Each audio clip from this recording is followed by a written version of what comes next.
ಅದರ ಮೂಲಕವೇ ಎಲ್ಲ ಕೃತಿಗಳನ್ನು ನಮ್ಮ ಕೃತಿಗಳನ್ನು ಪ್ರಸಾರ ಮಾಡ್ತಾ ಬರ್ತಿದ್ದೀವಿ. ಇವತ್ತು ಕೆ ಪ್ರಭಾಕರ್ ಅವರು ಬರೆದಿರುವ ಜಡ್ಜ್ಮೆಂಟ್ ಹಾಗೂ ಡಾಕ್ಟರ್ ಸುಮಾರಾಣಿ ಶಂಭೂರವರು ಬರೆದಿರುವ ದೇವರ ಹುಡುಕಾಟದಲ್ಲಿ ಎನ್ನುವಂಥ 2 ಕೃತಿಗಳ ಲೋಕಾರ್ಪಣೆ ಕಾರ್ಯಕ್ರಮಕ್ಕೆ ನೀವೆಲ್ಲ ಬಂದಿರೋದಕ್ಕೆ ಮೊದಲನೇದಾಗಿ ನಿಮ್ಮೆಲ್ಲರಿಗೂ ಕೂಡ ಪ್ರೀತಿಪೂರ್ವಕವಾಗಿ ನಾನು ಸ್ವಾಗತವನ್ನು ಬಯಸ್ತೇನೆ. ಮೊದಲನೇದಾಗಿ ಈ ಕಾರ್ಯಕ್ರಮದ ಅಧ್ಯಕ್ಷತೆಯನ್ನು ವಹಿಸಿರುವವರು SP ಎಜುಕೇಷನ್ ಟ್ರಸ್ಟ್ನ ಕಾರ್ಯದರ್ಶಿಗಳಾದ ಡಾಕ್ಟರ್ ಮೀರಾ ಶಿವಲಿಂಗಯ್ಯರವರು, ಜಿಲ್ಲಾ ಕನ್ನಡ ಸಾಹಿತ್ಯ ಪರಿಷತ್ನ ಮಾಜಿ ಅಧ್ಯಕ್ಷರು, ರೋಟರಿ ಸಂಸ್ಥೆಯ ಚೇರ್ಮನ್, ನಮ್ಮೆಲ್ಲರ ಆತ್ಮೀಯರು. ಮೀರಾ ಶಿವಲಿಂಗಯ್ಯನವರಿಗೂ ನಮ್ಮ ಕುಟುಂಬಕ್ಕೂ ಒಂದು ಅವಿನಾಭಾವ ಸಂಬಂಧ ಇದೆ. ಅದರಲ್ಲಿ ವಿಶೇಷವಾಗಿ ಸುಮಾ ಮತ್ತು ಮೀರಾ ಮೇಡಮ್ಗಂತೂ ಅವಿನಾಭಾವ ಸಂಬಂಧ ಇದೆ. ಯಾಕೆಂತ ನಿಮಗೂ ಗೊತ್ತಿದೆ. ಈ ಸಾರಿ ಹೇಳಿಕೆಯಲ್ಲಿ ಮೀರಾ ಮೇಡಮ್ನವರು ತಪ್ಪಿಸ್ಕೊಳ್ಳೋಕ್ಕೆ ಒಂದಷ್ಟು ಸಾಕಷ್ಟು ಸರ್ಕಸ್ ಮಾಡಿದ್ರು.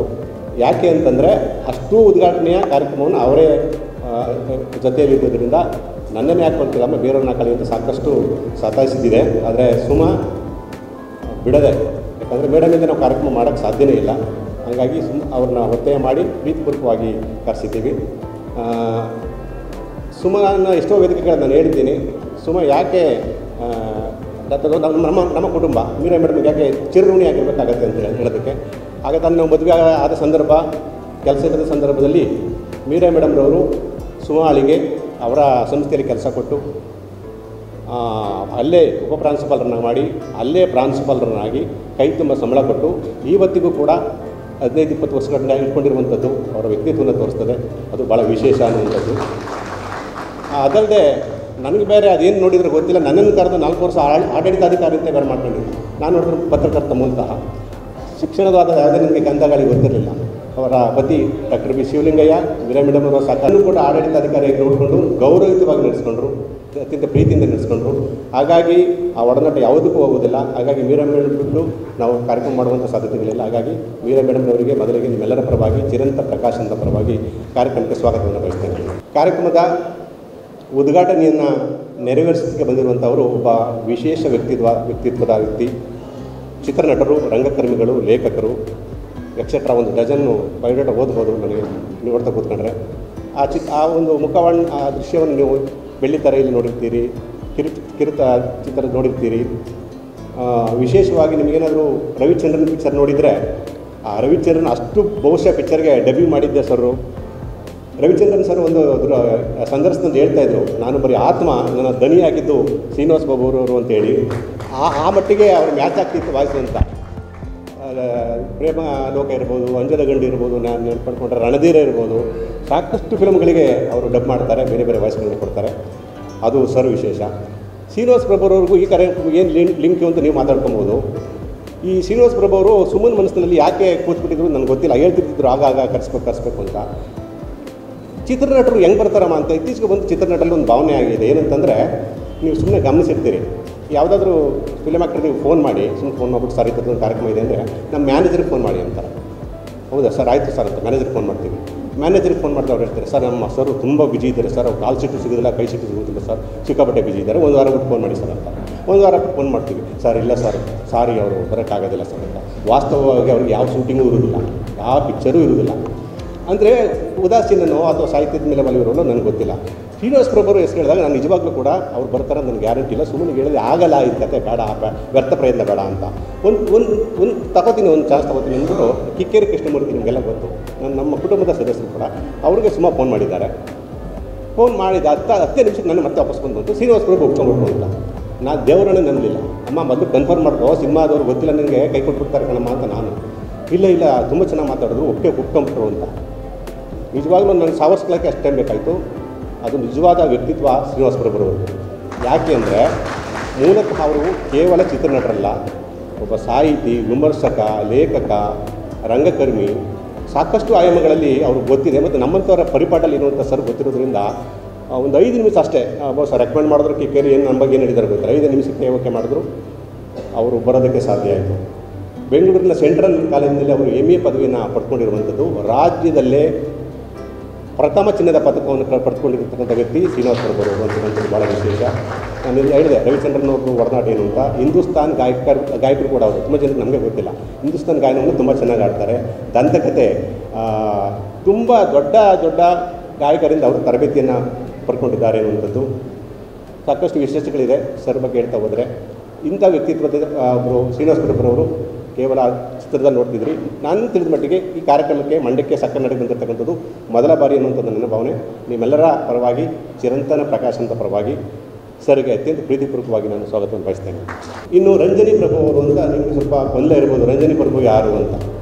ಏನು ಗಾಬರಿ ಆಗುವಂಥದ್ದಿಲ್ಲ, ಅವ್ರ ಪತ್ನಿ ಅಷ್ಟೇ, ಪತ್ನಿ ಅವ್ರ ಶ್ರೀಮತಿ ಅವರು. ಯಾಕಂದ್ರೆ ತುಂಬ ಜನ ಗೊತ್ತಿಲ್ಲದಿದ್ದರೆ ಬೇರೆ ಗೆಸ್ಟಲ್ಲ ಅವ್ರ ಪತ್ನಿ ಅಂತ. ರಂಜನಿ ಪ್ರಭು ಅವರು ಅಂತ ಒಂದು ವಿಶೇಷ ಏನು ಗೊತ್ತಾ, ಶ್ರೀನಿವಾಸ ಪ್ರಭುರವರು ಅವ್ರ ಮಿಸ್ಸಸ್ ಇಲ್ಲೇ ಇದ್ದರೆ ಎಲ್ಲೂ ಹೋಗೋದೇ ಇಲ್ಲ ಅಂತ. ಸರ್ ನಿಜ ನಿಜ ಕೇಳಿದ್ದೀವಿ ನಾವು. ಬೇರೆ ಎಲ್ಲ ಜಾಗಕ್ಕೂ ಅಲ್ಲ, ಈ ಥರದ ಮುಕ್ತವಾದಂಥ ಕಾರ್ಯಕ್ರಮಗಳಿಗೆ ಜೊತೆಲೆ ಕರ್ಕೊಂಡು ಹೋಗಬೇಕು ಅನ್ನುವಂಥದ್ದು ನಾನು ಕೇಳ್ಪಟ್ಟಿದ್ದು ಬೆಂಗಳೂರಲ್ಲಿ. ಗೊತ್ತಾ, ನಮಗೇನೆಂದರೆ ನಾವು ನಮ್ಮಲ್ಲಿ ನಾನು ಯಾರು ನಮ್ಮ ಹೆಂಡ್ತಿ ಬಾ ಅಂತ ಕರೆದ್ರೆ ಅವಳು ಹೋಗು, ನೀವು ಅವಸರ ಬೇಡ, ಹೋಗೋ ಮಾರೇ ಬಿಟ್ಬಿಟ್ಟು ಹೋಗ್ತಾರೆ. ಹೆಂಡ್ತಿ ಕೇಳಿದ್ರೆ ಉಲ್ಟಾ ಇರ್ತದೆ, ಅಪ್ಪ ಇವತ್ತರ ಫ್ರೀ ಆಗಿರೋಣ ಹೋಗೋ ಮಾರೇ ಅಂತ. ಬಟ್ ಈ ಕೇಸ್ ಹಂಗಲ್ಲ, ಇವ್ರು ಬೇಡ ಅಂದರು ಮೇಡಮ್ ಬಿಡಲ್ವಂತೆ, ಮೇಡಮ್ ಬಿಡಲ್ಲ ಇವ್ರು ಬರುತ್ತೆ. ಅದನ್ನು ತಪ್ಪಲಿಕೋಬೇಡಿ, ನಂಬಿಕೆ ಇಲ್ಲ ಅಂತಲ್ಲ, ಯಾವಾಗಲೂ ಜೊತೆಲಿರಬೇಕು ಅಂತ ಬಯಸುವಂಥ ಸ್ವಭಾವ ಅದು. ಯಾವಾಗಲೂ ಜೊತೆ ಇರಬೇಕು ಅಂತ ನನ್ನ ಕಿಕ್ಕೇರನ್ನ ಹೇಳಿದ್ದು, ನೀವು ಕೇವಲ ಶ್ರೀನಿವಾಸ ಪ್ರಭು ಕರಿಬೇಡಿ, ಮೇಡಮ್ನ ಕರೀರಿ ಅಂತ. ಆಮೇಲೆ ಮೇಡಮ್ ದುಡ್ಕೊಂಡು ಹೋದರೆ ಅವ್ರು ದೊಡ್ಡದೊಂದು ಹಿಸ್ಟ್ರಿ, ಅದು ಅಸಾಮಾನ್ಯ ಹಿಸ್ಟ್ರಿ ಅದು, ಆಯ್ತಲ್ಲ. ಅವರು ಮೇಡಮ್ ಕೂಡ ಪ್ರಾಧ್ಯಾಪಕಿಯಾಗಿದ್ದರು. ಅವರ ಇಡೀ ಕುಟುಂಬ ಸಾಹಿತ್ಯದ ಕುಟುಂಬ. ಅವರಿಗೆ ಗುರುಗಳು ಯಾರು ಅಂದರೆ GS ಹುಡುಗ್ರಪ್ಪ, ಕಂಬಾರರು, DR ನಾಗರಾಜು, ಲಕ್ಷ್ಮೀನಾರಾಯಣ ಭಟ್ರು, ಇದು ಅವರ ಗುರುಗಳು, ಆಯಿತಾ. ಬೆಂಗಳೂರಿನ ಸೆಂಟ್ರಲ್ ಚಾನ್ಸ್ ಕಾಲೇಜಿನಲ್ಲಿ 35 ವರ್ಷಗಳ ಕಾಲ ಬೋಧನೆ ಮಾಡಿದ್ದಾರೆ.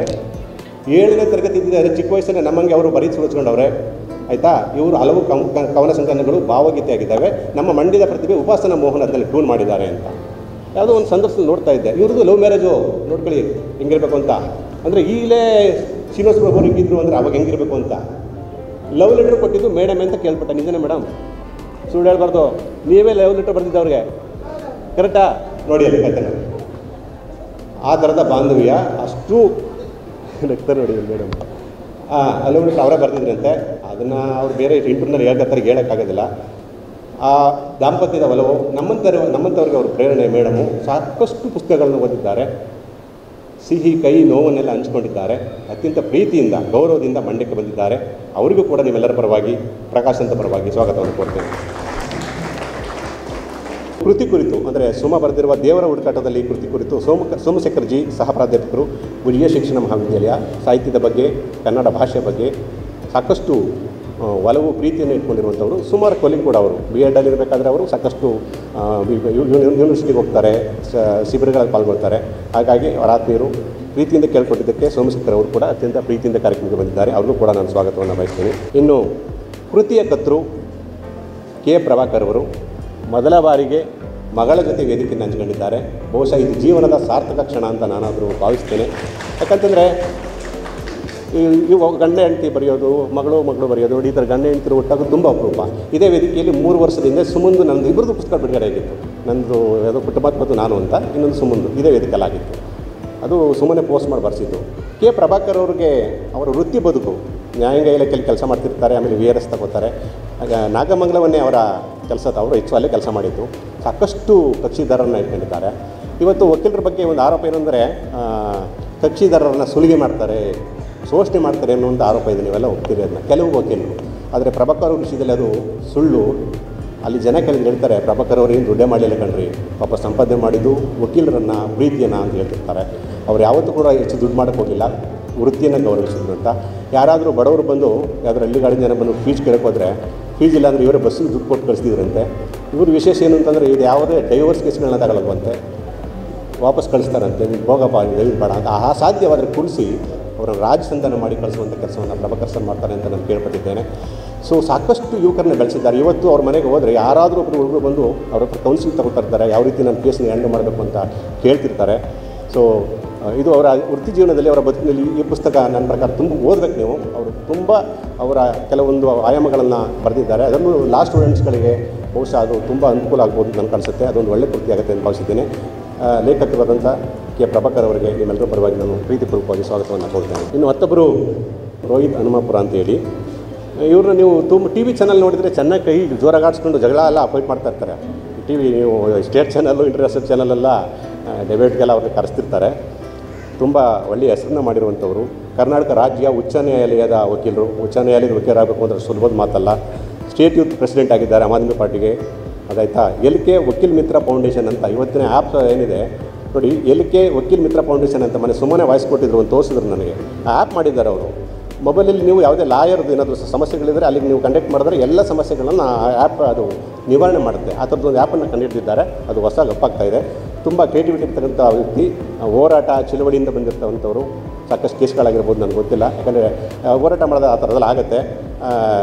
ರೋಹಿತ್ ಅಂಬಪ್ಪುರ ಅವರು ಹೆಂಗೆ ಪರಿಚಯ ಸುಮ್ಮನಿಗೆ ಅಂದರೆ ಅವರ ಸಿಸ್ಟರ್ ಕೆಲಸ ಮಾಡ್ತಿದ್ದಾರೆ, ನಮ್ಮ ಲಕ್ಷ್ಮೀ ಅಂತೇಳಿ ಸುಮಾರು ಸಿಸ್ಟರ್ ಕೆಲಸ ಮಾಡ್ತಿದ್ದಾರೆ ಬೆಂಗಳೂರಲ್ಲಿ. ಸೊ ಹಾಗಾಗಿ ಆ ಒಂದು ವಿಶ್ವಾಸ ಮತ್ತು ಮಂಡ್ಯದ ಮೇಲಿನ ಪ್ರೀತಿಯಿಂದ ರೋಹಿತ್ ಅಂಬಪ್ಪುರ ಸರ್ ಇವತ್ತು ಬಂದಿದ್ದಾರೆ. ಅವ್ರಿಗೂ ಕೂಡ ನಿಮ್ಮೆಲ್ಲರ ಪರವಾಗಿ ನಾನು ಸ್ವಾಗತವನ್ನು ಬಯಸ್ತೇನೆ. ಇನ್ನು ಕೃತಿಯ ಲೇಖಕಿ, ದೇವರ ಹುಡುಕಾಟದಲ್ಲಿ ಕೃತಿ ಕೃತಿಯನ್ನು ಬರೆದಿರುವ ಲೇಖಕಿ ಡಾಕ್ಟರ್ ಸುಮಾರಾಣಿ ಶಂಭೂರ್ ಅವರಿಗೆ ಈ ಹೆಂಡತಿ ಹೆಸರು ಹೇಳ್ಬೇಕಾದ್ರೆ ವೈಬ್ರೇಷನ್ ಸ್ಟಾರ್ಟ್ ಆಗ್ಬಿಡ್ತದೆ. ಇದು ಬಹುಶಃ ಎಲ್ರಿಗೂ ಇರಬೇಕಾದ್ರೆ ನನಗೂ ಗೊತ್ತಿಲ್ಲ, ನನಗೆ ಸ್ವಲ್ಪ ಹಂಗೇನೆ. ಸೊ ಆಗಲಿ ಹೆದರಿಕೆ ಇರ್ತಲ್ಲ, ಪ್ರೀತಿಯಿಂದ ಇತ್ತಲ್ಲ.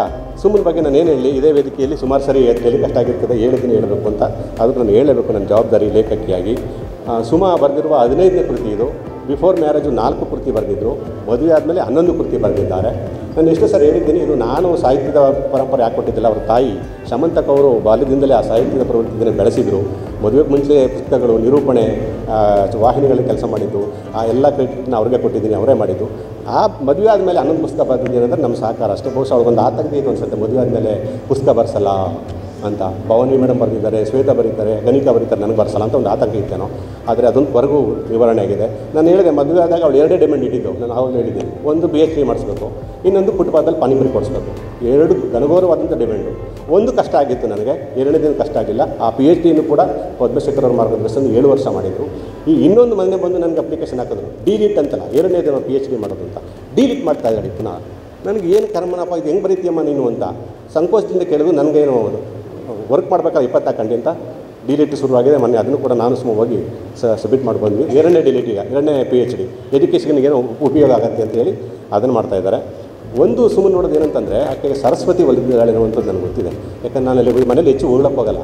ವರ್ಕ್ ನೋಡಿದಾಗ ನಾನು ಎಷ್ಟು ಸರ್ ಗಾಬರಿ ಆಗಿದ್ದು. 24 ಗಂಟೆ ಕೆಲಸ ಮಾಡ್ತಾರೆ ಭಾವನೆಯವರು, 24 ಗಂಟೆ. ನಿಮಗೂ ಗೊತ್ತು, ಮನುಗೋದು ಯಾವಾಗ ಅಂದರೆ 2 ಗಂಟೆ 3 ಗಂಟೆ ತಾನೇ ಡಿಕ್ಟೇಷನ್ ಕೊಡೋದು, ತಾನೇ ಟೈಪ್ ಮಾಡೋದು, ತಾನೇ ಕರೆಕ್ಷನ್ ಮಾಡೋದು. ಸೊ ನನಗೊಂದು ಸುಮ್ಮನೆ ಆ ಥರ ಆತಂಕ ಆಗುತ್ತೆ ಒಂದೊಂದು ಸಾರಿ, ಆರೋಗ್ಯದ ಕಡೆ ಗಮನ ಹೋಗ್ಬೋದು ಅಂತ. ಆದರೆ ಪುಸ್ತಕಗಳು ನೋಡಿದಾಗ ಖುಷಿ ಅನಿಸುತ್ತೆ, ಓಹೋ ಬರೀತಿದ್ದಾರೆ, ಚೆನ್ನಾಗಿ ಬರೀತಿದ್ದಾಳೆ ಅಂತ. 15 ಪುಸ್ತಕ ಹೆಂಗಾಯಿತು ಅಂತ ನನಗೆ ಗೊತ್ತಿಲ್ಲ. ನಿರಂತರವಾಗಿದೆ. ಈಗಾಗಲೇ 12 ಪುಸ್ತಕ ನಡೆಯುತ್ತದೆ. ಕಾಂಪಿಟೇಷನ್ ಮೇಲೆ ಬರೀತಿದ್ದಾರೆ ಅಂತಾರೆ. ಕಾಂಪಿಟೇಷನ್ ನಿಮಗೇನಿಲ್ಲ, ಅದು ಸಾಹಿತ್ಯ ಕೂಡ ಒಂದು ಹೆಲ್ತಿ ಅನಿಸುತ್ತೆ ನನಗೇನೋ. ಆರೋಗ್ಯಕರವಾಗಿ ಸಮಾಜಮುಖಿಗೋಸ್ಕರಕ್ಕೆ ಸುಮ್ಮನೆ ಅದೊಂದು ಪೂರಕವಾದಂಥ ಇದು ಆಸ್ತಿಯಾಗಿ ಬಂದಿದೆ. ಅದನ್ನು ಆಕೆ ಕಾಪಾಡ್ಕೊಂಡು ಬರ್ತಿದ್ದಾರೆ. 15ನೇ ಕೃತಿ ನನ್ನೆಲ್ಲ ಸಮಸ್ಯೆಗಳು, ನಮ್ಮ ಶಾರ್ಟ್ ಟೆಂಪರು, ಚಾನೆಲ್ ಒತ್ತಡ, ಕುಟುಂಬ ಎಲ್ಲವನ್ನೂ ಮಾಡಬೇಕು. ಒಂದು ಕಡೆ ಉದ್ಯೋಗ, ಈ ಕಡೆ ಮನೆಯಲ್ಲಿ ಕುಟುಂಬ, ಒಂದು ಕಡೆ ನಮ್ಮ ಇದು ಪರ್ಸ್ನಲ್ ಚಾನಲ್ ಇದೆ, ಅದನ್ನೆಲ್ಲ ನೋಡ್ಕೊಳ್ತಾ ಇದನ್ನು ಬರೆಯೋದಿದ್ದರೆ ನನಗೊಂಥರ ಅದು ಭಾಳ ಕಷ್ಟದ ಕೆಲಸ ಅಂತ ಅನಿಸುತ್ತೆ. ಅದನ್ನು ಯಶಸ್ವಿಯಾಗಿ ಸುಮಾರು ಮಾಡ್ಕೊಂಡು ಹೋಗ್ತಾರೋದ್ರಿಂದ ಆಕೆಗೆ ನಿಮ್ಮೆಲ್ಲರ ಆಶೀರ್ವಾದ ಇರಲಿ. ಅವಳು ಎಷ್ಟೇ ಕೃತಿಗಳನ್ನ ಬರೆದರೂ ಕೂಡ ನಾವೇ ಅದನ್ನು ಪ್ರಕಟ ಮಾಡ್ತೀವಿ, ನಾವೇ ಪಬ್ಲಿಕ್ ಮಾಡ್ತೀವಿ. ಆಕೆಗೆ ಶಕ್ತಿ ಬೇಕಷ್ಟೇ, ಆ ಶಕ್ತಿಯನ್ನು ನೀವು ಕೊಡಿ ಅಂತ ಕೇಳ್ಕೊಂತ ಸುಮಾರು ಅವ್ರಿಗೂ ಕೂಡ ನಿಮ್ಮೆಲ್ಲರ ಪರವಾಗಿ ಸ್ವಾಗತವನ್ನು ಬಯಸ್ತೇನೆ. ಇನ್ನು ಜಡ್ಜ್ಮೆಂಟ್ ಪ್ರಭಾಕರ್ ಅವರ ಕೃತಿಗೆ ಬೆನ್ನುಡಿಯನ್ನು ಬರೆದುಕೊಟ್ಟಿರುವಂಥವರು ಹಿರಿಯ ವಕೀಲರಾದಂತಹ ಶೇಷಾದ್ರಿ ಸರ್ ಅವರು. ಅವ್ರಿಗೂ ಕೂಡ ಪ್ರೀತಿಪೂರ್ವಕವಾಗಿ ನಾನು ಕಾರ್ಯಕ್ರಮಕ್ಕೆ ಸ್ವಾಗತವನ್ನು ಬಯಸ್ತೇನೆ. ದೇವರ ಹುಡುಕಾಟದಲ್ಲಿ ಕೃತಿಗೆ ಎದುರುಗಡೆ ಕುಳಿತಿರ್ತಕ್ಕಂಥ ಹೆಸರಂತ ನಿರೂಪಕಿ, ಲೇಖಕಿ ಭವಾನಿ ಲೋಕೇಶ್ ಅವರು ಬರ್ಕೊಟ್ಟಿದ್ದಾರೆ. ಅವ್ರಿಗೂ ಕೂಡ ಪ್ರೀತಿಪೂರ್ವಕವಾದಂಥ ಸ್ವಾಗತವನ್ನು ಬಯಸ್ತೇನೆ. ಮುನ್ನುಡಿಯನ್ನು ಪದ್ಧತಿ ರಾಜರವರು ನನ್ನ ಸ್ನೇಹಿತರು, ಅವರು ಬರ್ಕೊಟ್ಟಿದ್ದಾರೆ. ಅವ್ರಿಗೂ ಕೂಡ ನಾನು ಸ್ವಾಗತವನ್ನು ಬಯಸ್ತೇನೆ. ಮುಖಪಟ ವಿನ್ಯಾಸವನ್ನು ನನ್ನ ಸ್ನೇಹಿತರು ಡಿಸೈನ್ ಅಂಟರ್ ಶ್ರೀಧರ್ ಅವರು ಕೂಡ ಬಂದಿದ್ದಾರೆ. ಅವರೆಲ್ಲ ಆಲ್ಮೋಸ್ಟ್ ನಮ್ಮೆಲ್ಲ ಪುಸ್ತಕಗಳನ್ನು ಅವರೇ ಬರ್ಕೊಡ್ತಾರೆ. ಅವರಿಗೆ ನಾನು ಸ್ವಾಗತವನ್ನು ಬಯಸ್ತೇನೆ. ವಿಶೇಷವಾಗಿ ಸಮಂತಕ ಪ್ರಭಾಕರ್ ಅವರು, ಅವರ ಸಹೋದರಿ ಉಷಾ ಬಂದಿದ್ದಾರೆ. ಅವರಿಗೆ ಮಾಧ್ಯಮದ ಸ್ನೇಹಿತರಿಗೆ MV ಧರಣೇಂದ್ರ ಅವರು, ಜಿಲ್ಲಾ ಕನ್ನಡ ಸಾಹಿತ್ಯ ಪರಿಷತ್ ಮಾಜಿ ಅಧ್ಯಕ್ಷರು, GV ನಾಗರಾಜರವರು ಮತ್ತು ಕುಮಾರ್ ಅವರು ನಮ್ಮ ಕುಟುಂಬದ ಸದಸ್ಯರೇ ಆಗಿದ್ದಾರೆ ಈಗ. ಮತ್ತು ಎಲ್ಲ ನನ್ನ ಗೆಳೆಯರು, ಗೊರವಲ ಚಂದ್ರಶೇಖರ್ ಅವರು ಸಿಂಡಿಕೇಟ್ ಸದಸ್ಯರಾಗಿದ್ದಾರೆ. ಯಾರಾದರೂ ಹೆಸರು ಮಿಸ್ ಆಗಿದ್ದು ಕ್ಷಮೆ ಇಲ್ಲ ನನಗೆ. ಭವಾನಿ ಲೋಕೇಶ್ಗೆ ಹೇಳಿದೆ, ಪೃಥ್ವಿರಾಜ್ ಅವರು ಸರ್ಗೆ ಮುನ್ನುಡಿಯನ್ನು ಬರ್ತಿರ್ತಾರೆ. ಪೃಥ್ವಿರಾಜ್ ಅವರು ಸರ್ ಅವ್ರಿಗೂ ಕೂಡ ನಾನು ಸ್ವಾಗತವನ್ನು ಕೊಡ್ತಾ ಹೆಚ್ಚು ಸಮಯ ತೆಗೆದುಕೊಂಡಿದ್ದಕ್ಕೆ ಕಾರ್ಯಕ್ರಮ ಬೇಗ ಮುಗಿಯುತ್ತೆ. ಸುಮ್ಮನೆ ಮೊಬೈಲಲ್ಲಿ ಇಟ್ಕೊಂಡು ಅಲೋ ಅನ್ನೋದು ಹೋಗಬೇಡಿ. ಕೇವಲ 1 ಗಂಟೆಯಲ್ಲಿ ಮುಗಿಯುತ್ತೆ. ಇದು ಆಪ್ತ ಕಾರ್ಯಕ್ರಮ. ನಮಗೆ ಈ ಬರ್ತ್ಡೇ ಮಾಡಿಕೊಂಡು ಕೇಕ್ ಕಟ್ ಮಾಡ್ಕೊಂಡು ಪಟಾಕಿ ಹೊಡೆಯೋ ಅಭ್ಯಾಸ ಇಲ್ಲ. ಈ ಥರದಲ್ಲಿ ಇಲ್ಲಿ ಬಂದಾಗ ಇದು ಎಲ್ಲ ಸೇರಿ ಒಂದು ಏನೋ ಈ ಥರ ಚರ್ಚೆ ಮಾಡಿ ಒಂದು ಊಟ ಮಾಡುವಂಥದ್ದು ಇದನ್ನೇ ನಾವು ಕೇಕ್ ಕಟ್ ಮಾಡಲ್ಲ, ಫ್ಲೆಕ್ಸ್ ಹಾಕ್ಸ್ಕೊಳ್ಳಲ್ಲ, ಪಟಾಕಿ ನೋಡ್ಸ್ಕೊಳ್ಳಲ್ಲ. ಹಾಗಾಗಿ ನೀವೆಲ್ಲ ಬಂದಿರೋಲ್ಲ ಅಷ್ಟು ಜನ ಆಪ್ತರು, ದಯವಿಟ್ಟು ಪೂರ್ತಿ. ಯಾಕಂದರೆ ನನಗೆ ಶ್ರೀನಿವಾಸ್ ಪ್ರಭುರವ್ರ ಮಾತು ಕೇಳಬೇಕು, ಶ್ರೀಮತಿಯವ್ರ ಮಾತು ಕೇಳಬೇಕು, ಮೀರಮ್ಮರ ಮಾತು ಕೇಳಬೇಕು, ಎಲ್ಲರೂ ಕೇಳುವಂಥ ಮಾತುಗಳೇ, ಯಾವುದು ಬೋರಾಗೋದಿಲ್ಲ ಅಂತ ಕಲ್ತ್ಕೊಂಡಿದ್ದೀನಿ. ನಿಮ್ಮೆಲ್ಲರೂ ಕೂಡ ಕಾರ್ಯಕ್ರಮಕ್ಕೆ ಮತ್ತೊಮ್ಮೆ ಸ್ವಾಗತ ಕೋರಿ ನಾನು ಮಾತನ್ನು ಮುಗಿಸ್ತೀನಿ. ನಮಸ್ಕಾರ. ಎಲ್ರಿಗೂ ಪ್ರೀತಿಯ ನಮಸ್ಕಾರಗಳು. ಆಗಲೇ ನಮ್ಮ ನಿರೂಪಕರು ಹೇಳಿದ ಹಾಗೆ ಇದು ಒಂದು ಬಹಳ ವಿಶಿಷ್ಟವಾದಂತಹ ಕಾರ್ಯಕ್ರಮ. ತಂದೆ ಮಗಳು ಇಬ್ಬರ ಪುಸ್ತಕಗಳ ಲೋಕಾರ್ಪಣೆ ನಿಜವಾಗಲೂ ವಿಶೇಷವಾದಂತಹ ಕಾರ್ಯಕ್ರಮ. ಮಗಳು ನಿನ್ನಂಥ ಅಪ್ಪ ಇಲ್ಲ ಅಂತ ಹಾಡ್ಬೋದು, ಅಪ್ಪ ನಿನ್ನಂಥ ಮಗಳು ಇಲ್ಲ ಅಂತ ಹಾಡ್ಬೋದು, ನಿಮ್ಮಂಥ ಅಪ್ಪ ಮಗಳು ಇಲ್ಲ ಅಂತ ನಾವೆಲ್ಲರೂ ಹಾಡ್ಬೋದು. ಇಬ್ಬರಿಗೂ ಹೃದಯ ತುಂಬಿದ ಅಭಿನಂದನೆಗಳನ್ನು ಸಲ್ಲಿಸೋದಕ್ಕೆ ಇಷ್ಟಪಡ್ತೇನೆ. ಕಂಗ್ರ್ಯಾಚುಲೇಷನ್ಸ್.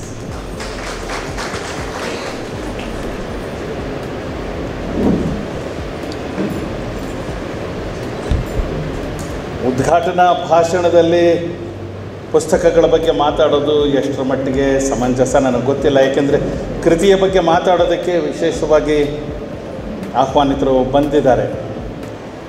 ಆದರೆ ಇನ್ನೇನೋ ನನಗೆ ಮಾತಾಡೋದಕ್ಕೆ ಅವಕಾಶವಿಲ್ಲವಾದ್ದರಿಂದ ನಾನು ಪುಸ್ತಕಗಳ ಬಗ್ಗೆನೇ ಮಾತಾಡಬೇಕು.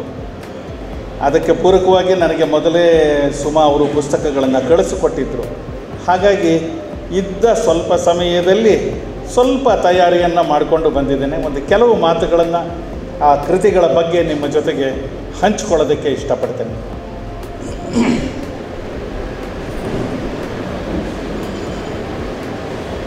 ಡಾಕ್ಟರ್ ಸುಮಾರಾಣಿ ಶಂಭು ಅವರ 15ನೆಯ ಕೃತಿ ದೇವರ ಹುಡುಕಾಟದಲ್ಲಿ ಇವತ್ತು ಬಿಡುಗಡೆ ಆಗಿರುವಂತಹ ಪುಸ್ತಕ.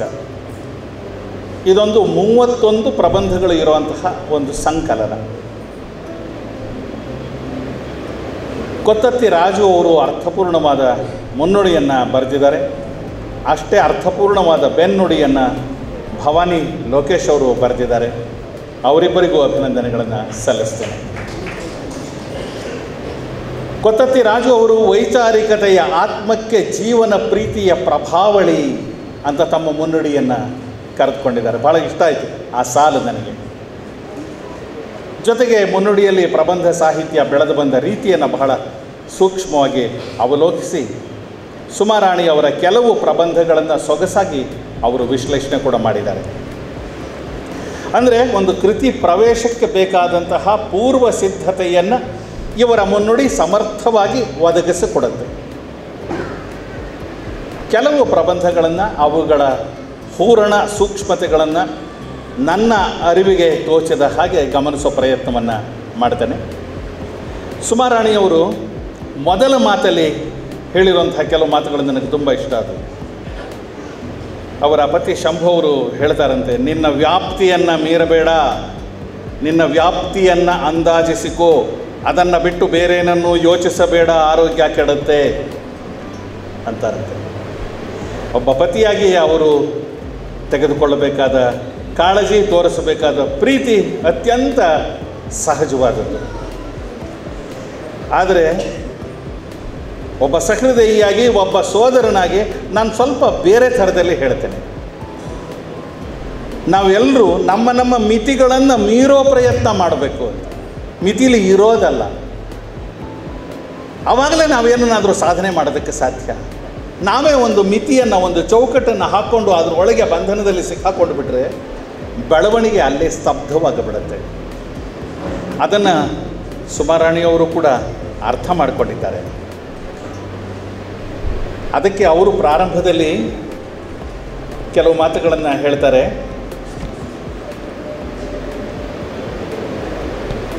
ಹೌದು, ನನ್ನ ಮಿತಿಯಲ್ಲಿ ನಾನು ಇರಬೇಕು ಎಂದುಕೊಂಡು ನಾನಿದ್ದರೂ ಸಹ ಕೆಲವೊಂದು ಬಾರಿ ಅದರ ಪರಿಮಿತಿಯನ್ನು ಬಿಟ್ಟು ಎಲ್ಲೆಲ್ಲೋ ಹಾರಾಡಿದ್ದೇನೆ.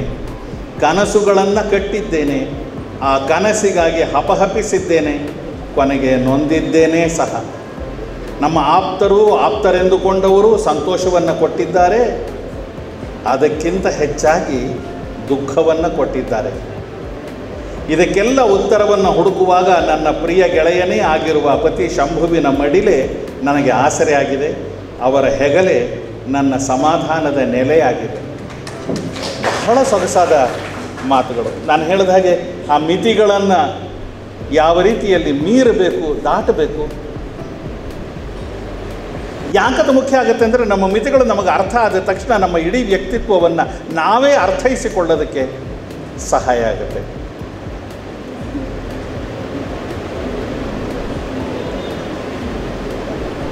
ಒಂದು ಮಾತಿದೆ, ನಾನು ಯಾವಾಗಲೂ ಅದನ್ನು ಕೋಟ್ ಮಾಡ್ತಾ ಇರ್ತೇನೆ. ಆಪ್ತೇಷ್ಟರು ನಮಗೆ ಸಂತೋಷವನ್ನು ಕೊಟ್ಟಿದ್ದಾರೆ, ಅದಕ್ಕಿಂತ ಹೆಚ್ಚಿಗೆ ನೋವು ಕೊಟ್ಟಿದ್ದಾರೆ, ಕಣ್ಣೀರು ತರಿಸಿದ್ದಾರೆ ಅನ್ನೋಂಥ ಮಾತನ್ನು ಅವರು ಹೇಳಿದ್ದಾರೆ. ಅದು ಸಹಜವೇ. ಕಣ್ಣಲ್ಲಿ ನೀರು ಬರೋದು ಸಹಜ. ಆದರೆ ನಮ್ಮ ಕಣ್ಣಲ್ಲಿ ಬರುವಂತಹ ನೀರು ಕಣ್ಣಿನ ಕಾಡಿಗೆಯನ್ನು ಮಾತ್ರ ಅಳಿಸಬೇಕೇ ಹೊರತು ಕಣ್ಣಿನ ಒಳಗೆ ಹುದುಗಿರೋ ಕನಸುಗಳನ್ನು ಅಳಿಸಬಾರದು. ಅದು ಬಹಳ ಮುಖ್ಯವಾದ. ಆ ಕನಸುಗಳನ್ನು ಹಾಗೆ ಕಾಪಿಟ್ಟುಕೋಬೇಕು. ನಾವು ಕನಸುಗಳನ್ನೇ ಕಳೆದುಕೊಂಡು ಬಿಟ್ಟರೆ ಭವಿಷ್ಯವೇ ಇಲ್ಲ, ಬೆಳವಣಿಗೆಯೇ ಇಲ್ಲ. ನಮ್ಮ ವ್ಯಕ್ತಿತ್ವಕ್ಕೆ ಮೆರುಗು ಬರೋದೇ ನಮ್ಮ ಕನಸುಗಳಿಂದ. ಆ ಕನಸುಗಳ ಸಾಕ್ಷಾತ್ಕಾರಕ್ಕೆ ನಾವು ಹೊರಟಾಗ ಆ ಸಾಧನೆಯ ಮಾರ್ಗ ಏನಿದೆ, ನಾವೇನು ಸಾಧಿಸ್ತೇವೆ, ಅದರಿಂದ ನಮ್ಮ ವ್ಯಕ್ತಿತ್ವಕ್ಕೆ ಮೆರುಗು, ಹೊಳಪು ಎರಡೂ ಕೂಡ ಪ್ರಾಪ್ತವಾಗುತ್ತೆ. ಅದರ ಅರಿವು ಸುಮಾರಾಣಿ ಅವರಿಗೆ ಇದೆ. ಹಾಗಾಗಿ ಅವರನ್ನು ಅದಕ್ಕಾಗಿ ಮತ್ತೊಮ್ಮೆ ನಾನು ಅಭಿನಂದಿಸ್ತೇನೆ. ಪತಿ ಶಂಭು ಅವರು ಯಾವ ರೀತಿ ಅವರಿಗೆ ಜೊತೆಯಾಗಿ ನಿಂತಿದ್ದಾರೆ ಅನ್ನೋದು ಬಹಳ ಚೆನ್ನಾಗಿ ಆ ಮಾತುಗಳನ್ನು ಹೇಳಿದ್ದಾರೆ. ರಂಜನಿಯ ಒಂದು ಕವಿತೆ ಇದೆ, ನೀನು ನನಗೆ ಅಂತ. ಆದರೆ ಕೆಲವು ಸಾಲುಗಳು ಹೀಗೆ: ಸಖ ಸಖಿಗೆ ಅಥವಾ ಸಖಿ ಸಖನಿಗೆ ಹೇಳೋ ಮಾತಾಗಬಹುದು. ನೀನು ನನಗೆ ಅಮ್ಮನ ಮಡಿಲು, ಅಪ್ಪನ ಹೆಗಲು, ಗೆಳೆಯನ ತೋಳು, ಎಲ್ಲವೂ ನೀನೇ ಆದಾಗ ಬದುಕು ಸುಂದರವಾಗಿಬಿಡುತ್ತೆ ಅನ್ನೋ ಭಾವ ಅಲ್ಲಿ ಸ್ಫುರಿಸುತ್ತೆ. ನೀನು ನನಗೆ ಚೈತ್ರದ ಚಿಗುರು, ಆಷಾಢದ ಮೇಘ, ಮಾಗಿಯ ಎಳೆ ಬಿಸಿಲು, ತಂಪು ನೆರಳ ಹೊಂಗೆ, ಇದೆಲ್ಲವೂ ನೀನೇ. ಈ ಜೀವನದ ಜಂಜಾಟಗಳಿಂದ ಬೇಸತ್ತಾಗ ಈ ಹೊಂಗೆ ನೆರಳಿನ ತಂಪು ನೀನಾಗುತ್ತೀಯ, ನನಗೆ ಸಾಂತ್ವನವನ್ನು ಕೊಡ್ತೀಯ. ಈ ಹೊಂದಾಣಿಕೆ ಸದಾಕಾಲ ಇವರಲ್ಲಿ ಇರಲಿ, ಒಬ್ಬರಿಗೆ ಒಬ್ಬರು ಜೊತೆಯಾಗಿ ನೆರಳಾಗಿರಲಿ ಅಂತ ತಮ್ಮೆಲ್ಲರ ಪರವಾಗಿ ನಾನು ಹಾರೈಸ್ತೇನೆ. ಇನ್ನು ಪ್ರಬಂಧಗಳಿಗೆ ಬಂದರೆ, ದೋಸೆ ನನಗೆ ಇಷ್ಟವಾಯಿತು. ಅಂದರೆ ದೋಸೆ ಬಗೆಗಿನ ಪ್ರಬಂಧ, ದೋಸೆ ಕೂಡ ಇಷ್ಟವೇ ನನಗೆ. ನಾನು ಒಂದು ಅಡುಗೆ ಪುಸ್ತಕವನ್ನು ಬರೆದಿದ್ದೇನೆ. ಅದರಲ್ಲಿ ಸುಮಾರು 100 ಬಗೆಯ ದೋಸೆಗಳ ಬಗ್ಗೆ ಬರೆದಿದ್ದೇನೆ. ನಾನು ರೆಸಿಪಿಯನ್ನು ಕೊಟ್ಟಿದ್ದೇನೆ. ಇವರು ಆ ದೋಸೆಯ ಆ ಬಗೆಗಳನ್ನೆಲ್ಲ ಜ್ಞಾಪಿಸ್ಕೊಂಡು ವೈವಿಧ್ಯತೆ ಹೇಗಿರುತ್ತೆ ದೋಸೆಗಳಲ್ಲಿ, ಅದರ ರುಚಿ ಹೇಗಿರುತ್ತೆ, ತುಂಬ ಸೊಗಸಾಗಿ ಆ ಪ್ರಬಂಧವನ್ನು ಬರೆದಿದ್ದಾರೆ. ಮನೋರೋಗಕ್ಕೆ ಮಸಾಲೆ ದೋಸೆ ಮದ್ದು ಅಂತಾರೆ. ಎಷ್ಟು ಚೆನ್ನಾಗಿದೆ ಆ ಮಾತು ನೋಡಿ. ಭಾಳ ಇಷ್ಟವಾಯಿತು ನನಗೆ ಆ ಸಾಲು. ಈ ದೋಸೆ ಅಂದರೆ ನನಗೆ ನಮ್ಮ ಸಿ ಅಶ್ವತ್ಥರ ಜ್ಞಾಪಕ ಬರುತ್ತೆ. ಸಿ ಅಶ್ವಥ್ ಅವರು ನಿಮಗೆ ಗೊತ್ತಲ್ವಾ? ಯಾರು? ಸಂಗೀತ ನಿರ್ದೇಶಕರು. ಅವರು ಹೀಗೆ ಮಹಾ ತಿಂಡಿ ಪ್ರಿಯರು. ಮಸಾಲೆ ದೋಸೆ ಹೇಗೆ ಮಾಡಬೇಕು ಅಂತ ಅವರು ವರ್ಣಿಸೋರು. ಅದನ್ನು ಅವ್ರ ಥರ ನನಗೆ ವರ್ಣಿಸೋದಕ್ಕೆ ಬರಲ್ಲ, ನಾನು ಆ ಸಾಹಸಕ್ಕೆ ಕೈ ಹಾಕಲ್ಲ. ಅವರು ITI ಫ್ಯಾಕ್ಟ್ರಿನಲ್ಲಿ ಕೆಲಸ ಮಾಡೋರು. ಫ್ಯಾಕ್ಟ್ರಿ ಬಸ್ಸಲ್ಲಿ ಬರಬೇಕಾದ್ರೆ ವಾಪಸ್ಸು ಅವರು ಅವರ ಸ್ನೇಹಿತರನ್ನೆಲ್ಲ ಜೊತೆಯಲ್ಲಿ ಕೂರಿಸ್ಕೊಂಡ್ಬಿಟ್ಟು ಮಸಾಲೆ ದೋಸೆ ಹೇಗೆ ಮಾಡಬೇಕು ಅಂತ ಹೇಳ್ತೀನಿ ಕೇಳ್ರಯ್ಯ ಅಂತ ಎಲ್ಲ ವರ್ಣಿಸೋರು. ಎಷ್ಟು ಸೊಗಸಾಗಿ ಅವರು ವಿವರಿಸೋರು ಅಂತಂದರೆ, ಗಾಂಧಿ ಬಜಾರ್, ವಿದ್ಯಾರ್ಥಿ ಭವನ, ಅದು ಹತ್ತಿರ ಬರ್ತಿದ್ದ ಹಾಗೆಯೇ ಎಲ್ಲೆಲ್ಲೋ ಹೋಗಬೇಕಾಗಿದ್ದವರು ಎಲ್ಲರೂ ಕೂಡ ದಬ ದಬ ದಬ ದಬ ಅಂತ ಬಸ್ ಇಳಿದು ವಿದ್ಯಾರ್ಥಿ ಭವನಕ್ಕೆ ಓಡೋಗ್ಬಿಡೋರಂತೆ ಮಸಾಲೆ ದೋಸೆ ತಿನ್ನೋಕ್ಕೆ. ಯಾಕೆ ಅಂದರೆ ಅಶ್ವತ್ಥರು ಅಷ್ಟು ಸೊಗಸಾಗಿ ಮಸಾಲೆ ದೋಸೆಯನ್ನು ವರ್ಣಿಸಿದ್ದು. ಆ ತರಹದ ಒಂದು ವರ್ಣನೆ ಸುಮಾ ಅವರ ಪ್ರಬಂಧದಲ್ಲೂ ಇದೆ. ದೋಸೆ ತಿನ್ನಬೇಕು ಅನ್ನೋ ಉತ್ಕಟವಾದ ಅಪೇಕ್ಷೆಯನ್ನು ನಮ್ಮಲ್ಲಿ ಖಂಡಿತವಾಗಿ ಅದು ಮೂಡಿಸುತ್ತೆ. ಮಳೆಯ ಬಗೆಗಿನ ಪ್ರಬಂಧ ಕೂಡ ನನಗೆ ತುಂಬ ಇಷ್ಟ ಆಯಿತು. ಆಮೇಲೆ ನಡುವೆ ಒಂದು ಹೇಳಿಕೆಯ ಹಾಗೆ ಬರುವಂತಹ ಸುಮ ಅವರ ಮಾತುಗಳು ತುಂಬ ಅರ್ಥಗರ್ಭಿತವಾಗಿರುತ್ತೆ. ಮಳೆ ಬಂದರೂ ಬರದಿದ್ದರೂ ಸಿಡಿಮಿಡಿಗೊಳ್ಳುವಂತಹ ಜನರ ಸ್ವಭಾವದ ಬಗ್ಗೆ ಹೇಳ್ತಾ, ಗೊಣಗುವುದು ಮನುಷ್ಯನ ಹಣೆ ಬರಹ ಅಂತ ಬರೀತಾರೆ. ಎಷ್ಟು ಚಂದದ ಮಾತು ಅದು. ತುಂಬ ಸಾಧಾರಣವಾದ ಮಾತು, ಆದರೆ ಅಷ್ಟೇ ಅರ್ಥಗರ್ಭಿತವಾದ್ದು. ಏನು ಇದ್ರೂ ಕೂಡ ಏನಿಲ್ವೋ ಅದರ ಕಡೆಗೆ ಮನಸ್ಸು ತುಡಿತಾ ಇರುತ್ತೆ. ತೃಪ್ತಿ ಅನ್ನೋದೇ ಇಲ್ವಲ್ರಿ ನಮ್ಮ ಜೀವನದಲ್ಲಿ, ಅಲ್ವಾ?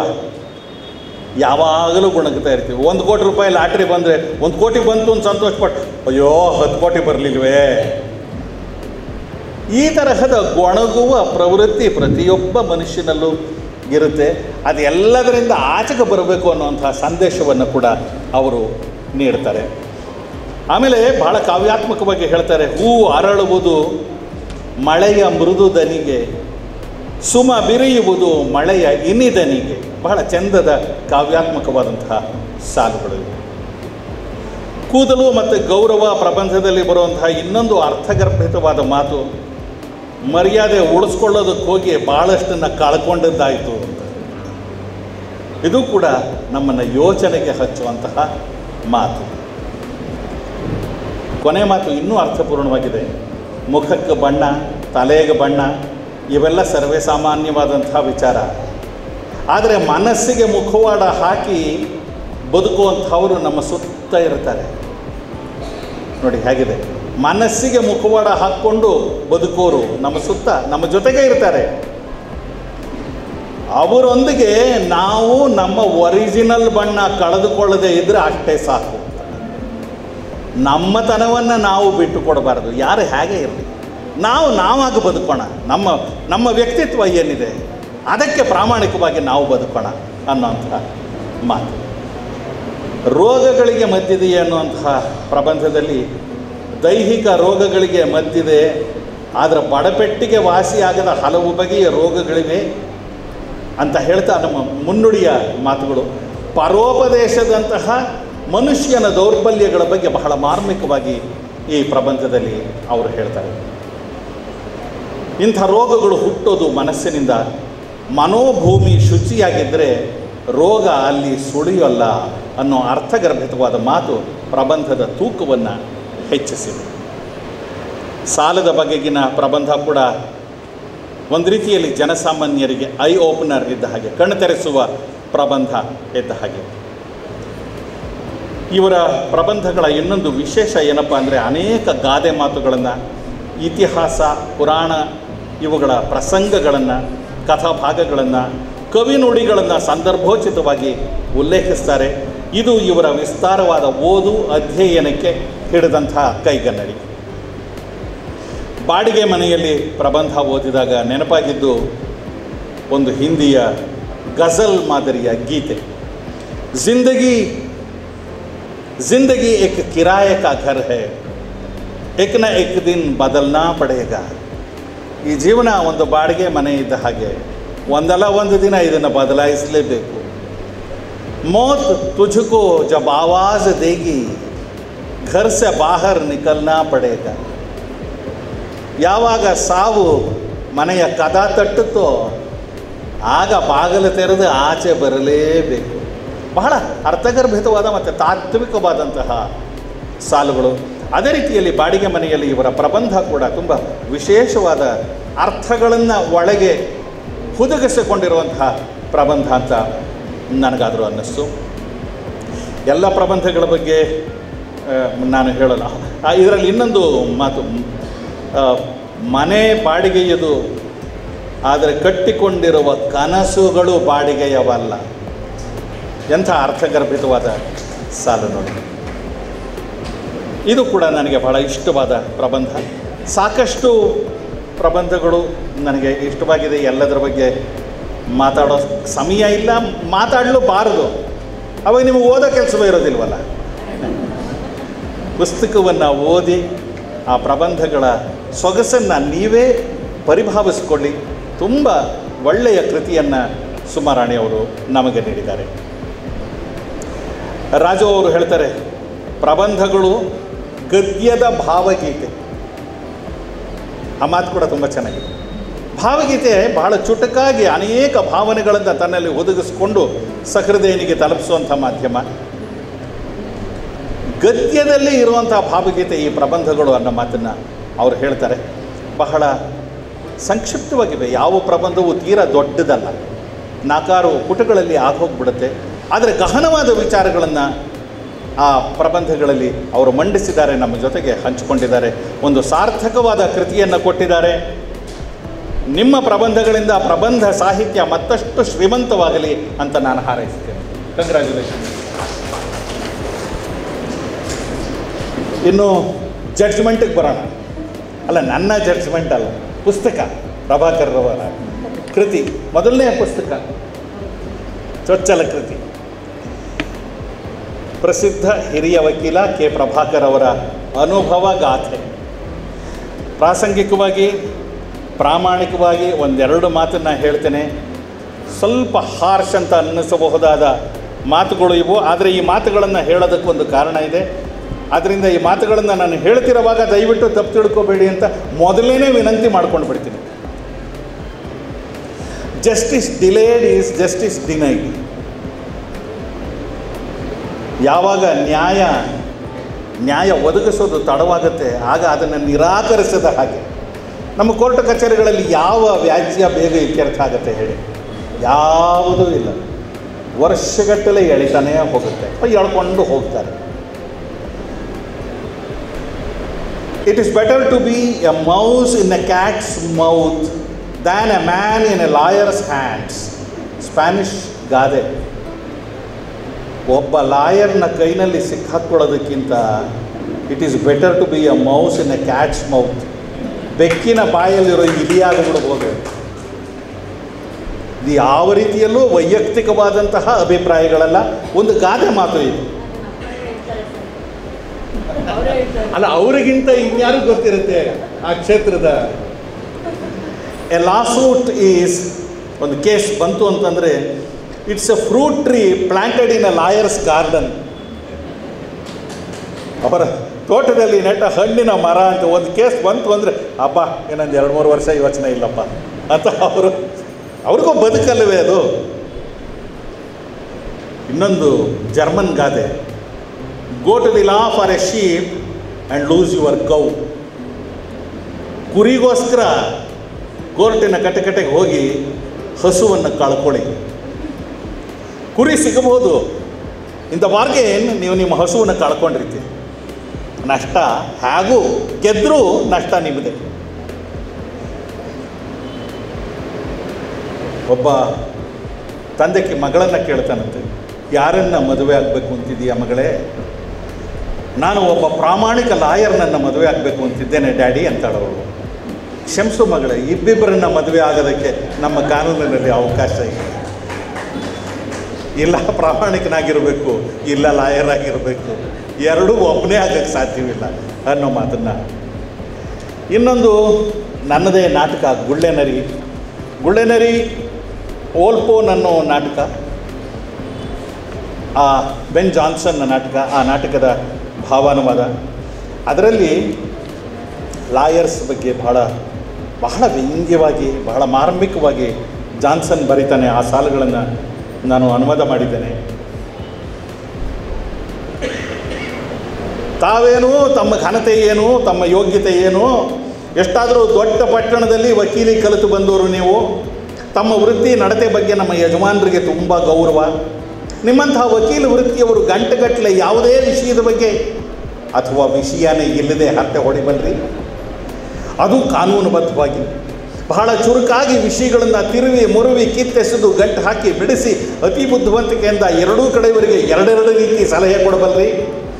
ಎರಡೂ ಕಡೆಯವರಿಂದ ಎರಡೂ ಕೈಯಲ್ಲಿ ದುಡ್ಡನ್ನು ಎಣಿಸಿ ಇರುವಷ್ಟು ಜೇಬಿಗೂ ತುರುಕೋಬಲ್ರಿ. ಇಂತಹ ಜನ ಯಾವತ್ತೂ ಚೆನ್ನಾಗಿ ಬದುಕುತ್ತಾರೆ ಅಂತ ನಮ್ಮ ದಣಿಗಳಿಗೆ ಚೆನ್ನಾಗಿ ಗೊತ್ತು. ಡಾಕ್ಟರ್ಸ್ ಬಗ್ಗೆನೂ ಹೀಗೆ ಮಾತಾಡ್ತಾನೆ ಬೆನ್ ಜಾನ್ಸನ್. ವೈದ್ಯ ವೃತ್ತಿಯವರ ಬಗ್ಗೆನೂ ಕೂಡ ಅಲ್ಲಿ ಯಾವ ರೀತಿಯ ಅಕೃತ್ಯಗಳನ್ನು ಅವ್ರುಗಳು ಮಾಡ್ತಾರೆ ಅನ್ನೋದ್ರ ಬಗ್ಗೆ ಕೂಡ ಅವನು ಭಾಳ ವ್ಯಂಗ್ಯವಾಗಿ ಮಾತಾಡ್ತಾನೆ. ಅಂದರೆ ಸಾಧಾರಣವಾಗಿ ಜನಮಾನಸದಲ್ಲಿ ಸ್ಥಿರವಾಗಿರುವಂತಹ ಅಭಿಪ್ರಾಯಗಳು ಇವು. ಆದರೆ ಈ ಅಭಿಪ್ರಾಯಗಳು ಸಾರ್ವಕಾಲಿಕವಾಗಿ ಇರಬೇಕಾಗಿಲ್ಲ, ಅಥವಾ ಸಾರ್ವತ್ರಿಕವಾಗಿಯೂ ಇರಬೇಕಾಗಿಲ್ಲ.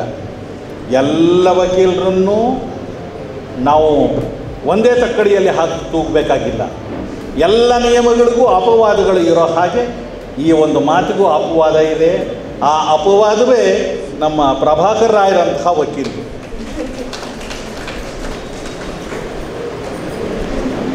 ಅಂದರೆ ವಕೀಲರಾಗಿದ್ದುಕೊಂಡು ಅವರು ಪ್ರಾಮಾಣಿಕರಾಗಿದ್ದಾರೆ. ಅದು ನಿಜವಾಗಲೂ ದೊಡ್ಡತನ. ವಕೀಲರು ಇರಬೇಕಾದ್ದು ಹಾಗೆ. ಪ್ರಭಾಕರರ ಪ್ರಕಾರ ವಕೀಲಿ ವೃತ್ತಿ ಒಂದು ನೋಬಲ್ ಪ್ರೊಫೆಷನ್, ಘನತೆವೆತ್ತಂತಹ ವೃತ್ತಿ. ನಿಜವೇ, ಅನುಮಾನವೇ ಇಲ್ಲ. ಮುನ್ನುಡಿಯಲ್ಲಿ ಲೋಹಿತ್ ಜಿ ಹನುಮಾಪುರ ಅವರು ಹೇಳಿರೋ ಹಾಗೆ ವಕೀಲಿ ವೃತ್ತಿ ಒಂದು ನೋಬಲ್ ಪ್ರೊಫೆಷನ್. ಹಾಗೆ ಪ್ರಭಾಕರ್ ಅವರು ಒಬ್ಬ ನೋಬಲ್ ಪರ್ಸನ್. ನಮಸ್ಕಾರ ಸರ್. ಅವರು ಹೇಗೆ ಒಬ್ಬ ನೋಬಲ್ ಪರ್ಸನ್, ಹೇಗೆ ಒಬ್ಬ ಪ್ರಾಮಾಣಿಕ ವಕೀಲ, ಹಾಗೆ ಒಬ್ಬ ಜನಪರ ಸಮಾಜಮುಖಿ ಧೋರಣೆಯ ವಕೀಲ ಅನ್ನೋದನ್ನು ಅವರ ಈ ಅನುಭವ ಗಾಥೆ, ಈ ಪುಸ್ತಕದ ಇರುವಂತಹ ಪ್ರಸಂಗಗಳು ಇವೆಲ್ಲವೂ ನಮ್ಮ ಮುಂದೆ ನಿಚ್ಚಳವಾಗಿ ತೆರೆದಿಡುತ್ತವೆ. ಮತ್ತು ಹನುಮಾಪುರ ಅವರ ಮಾತನ್ನು ಉಲ್ಲೇಖಿಸೋದಾದರೆ, ಈ ಪುಸ್ತಕ ಬಹಳ ಮಂದಿ ಕಿರಿಯ ವಕೀಲರಿಗೆ ಸ್ಫೂರ್ತಿ, ಜ್ಞಾನ ಹಾಗೂ ಸಂತಸ ನೀಡುವಂತಹ ಪುಸ್ತಕ. ಕುಟುಂಬದ ಒಡನಾಟ, ಒಬ್ಬ ವಕೀಲನ ಒಡನಾಟ ಮತ್ತು ಗೆಲುವಿನ ಹೋರಾಟ ಕಂಡ ವಕೀಲರಾಗಿ ಪ್ರಭಾಕರ್ ಈ ಪುಸ್ತಕದಲ್ಲಿ ನಮಗೆ ಕಾಣಸಿಗುತ್ತಾರೆ. ಪುಸ್ತಕದ ಒಂದು ಪ್ರಸಂಗದಲ್ಲಿ ಬರುವಂಥ ಲೇಖಕರ ಮಾತನ್ನು ನಾವು ಗಮನಿಸಬೇಕು. ಅವರ ಬದ್ಧತೆಗೆ, ಮನೋಧರ್ಮಕ್ಕೆ, ವೃತ್ತಿನಿಷ್ಠೆಗೆ ಕನ್ನಡಿ ಹಿಡಿಯುವಂಥ ಸಾಲುಗಳು ಇವು. ಪ್ರಭಾಕರ್ ಅವರು ಬನ್ನಿ, ವಕೀಲನಾದವನು ಹಣದ ಹಿಂದೆ ಹೋಗಬಾರದು, ಹಾಗೆಂದು ಬಿಟ್ಟಿ ಸೇವೆಯನ್ನು ಕೂಡ ಮಾಡಬಾರದು. ಹೌದಲ್ವಾ? ಅವ್ರ ವೃತ್ತಿ ಅದು. ಅವ್ರಿಗೊಂದು ಬದುಕಿದೆ, ಅವ್ರಿಗೊಂದು ಕುಟುಂಬ ಇದೆ. ಅದರ ಜವಾಬ್ದಾರಿನ ಅವರು ವಹಿಸ್ಕೋಬೇಕು.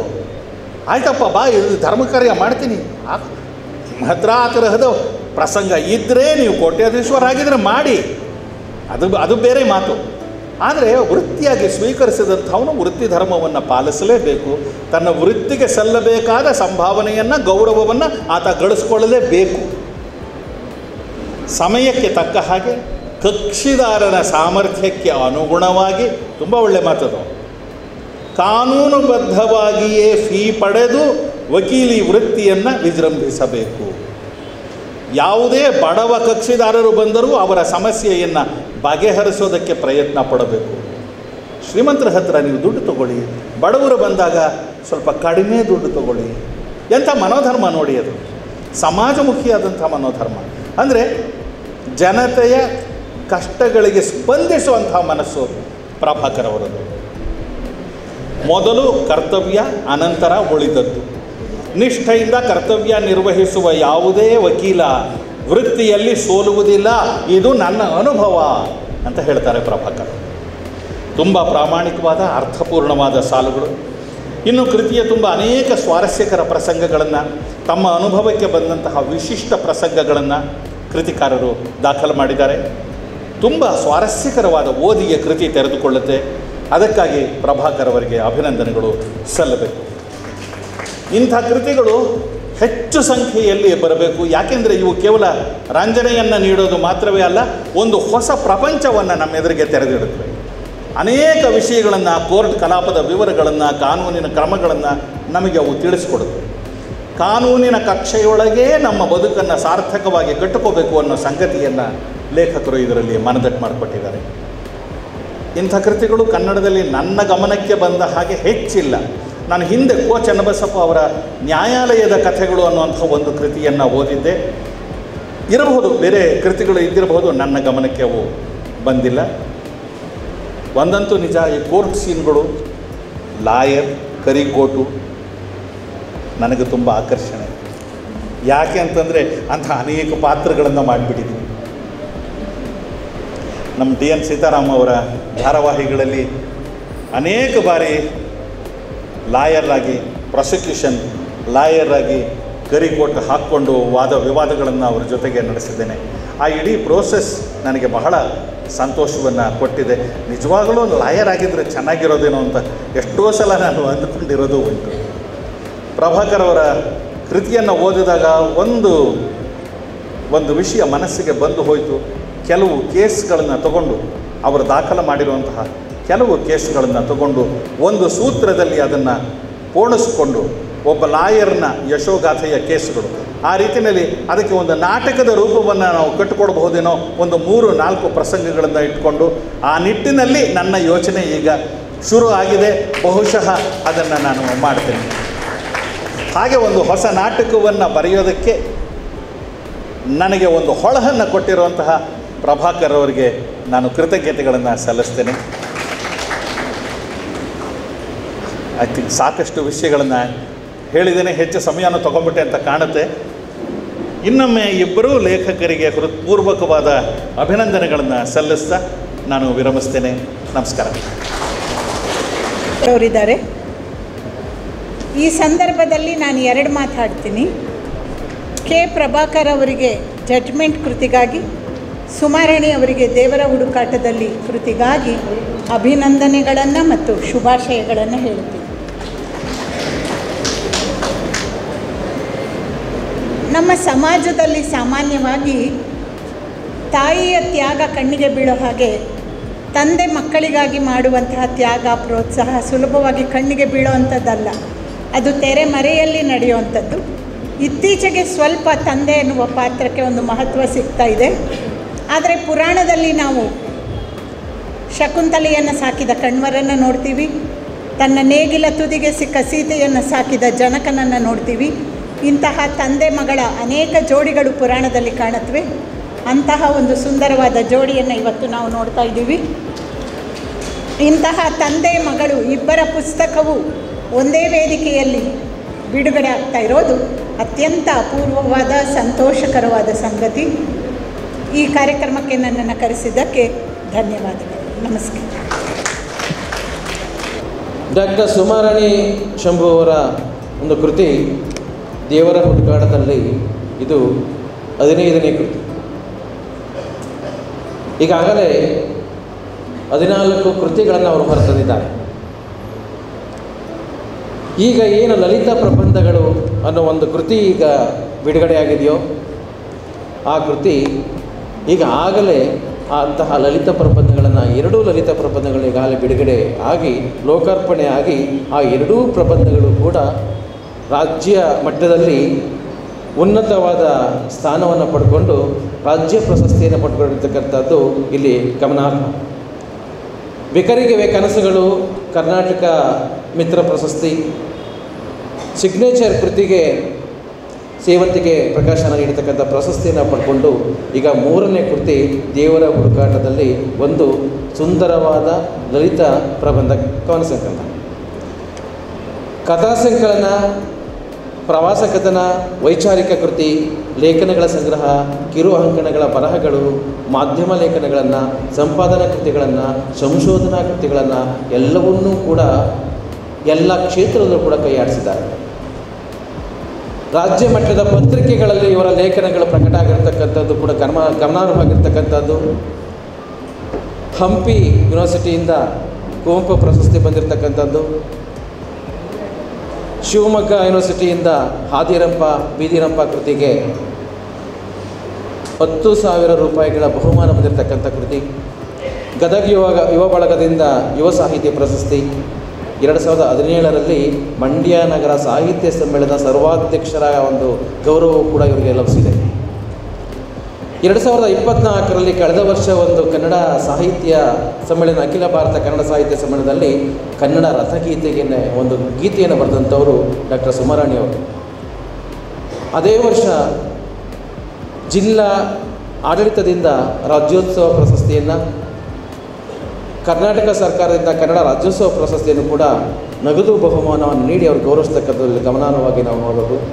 ಸ್ವರ್ಣ ಟಿವಿಯ ನಿರ್ವಾಹಕರಾಗಿ ಮಂಡ್ಯ ವಿಶ್ವವಿದ್ಯಾಲಯ, ಮೈಸೂರು ವಿಶ್ವವಿದ್ಯಾಲಯದಲ್ಲಿ ತಮ್ಮದೇ ಆದ ಹೆಸರುವಾಸಿಯನ್ನು ಮಾಡಿರ್ತಕ್ಕಂಥವರು, ತಮ್ಮದೇ ಆದ ಛಾಪನ್ನು ಮೂಡಿಸಿರ್ತಕ್ಕಂಥವರು ಡಾಕ್ಟರ್ ಸುಮಾರಾಣಿ ಅವರು.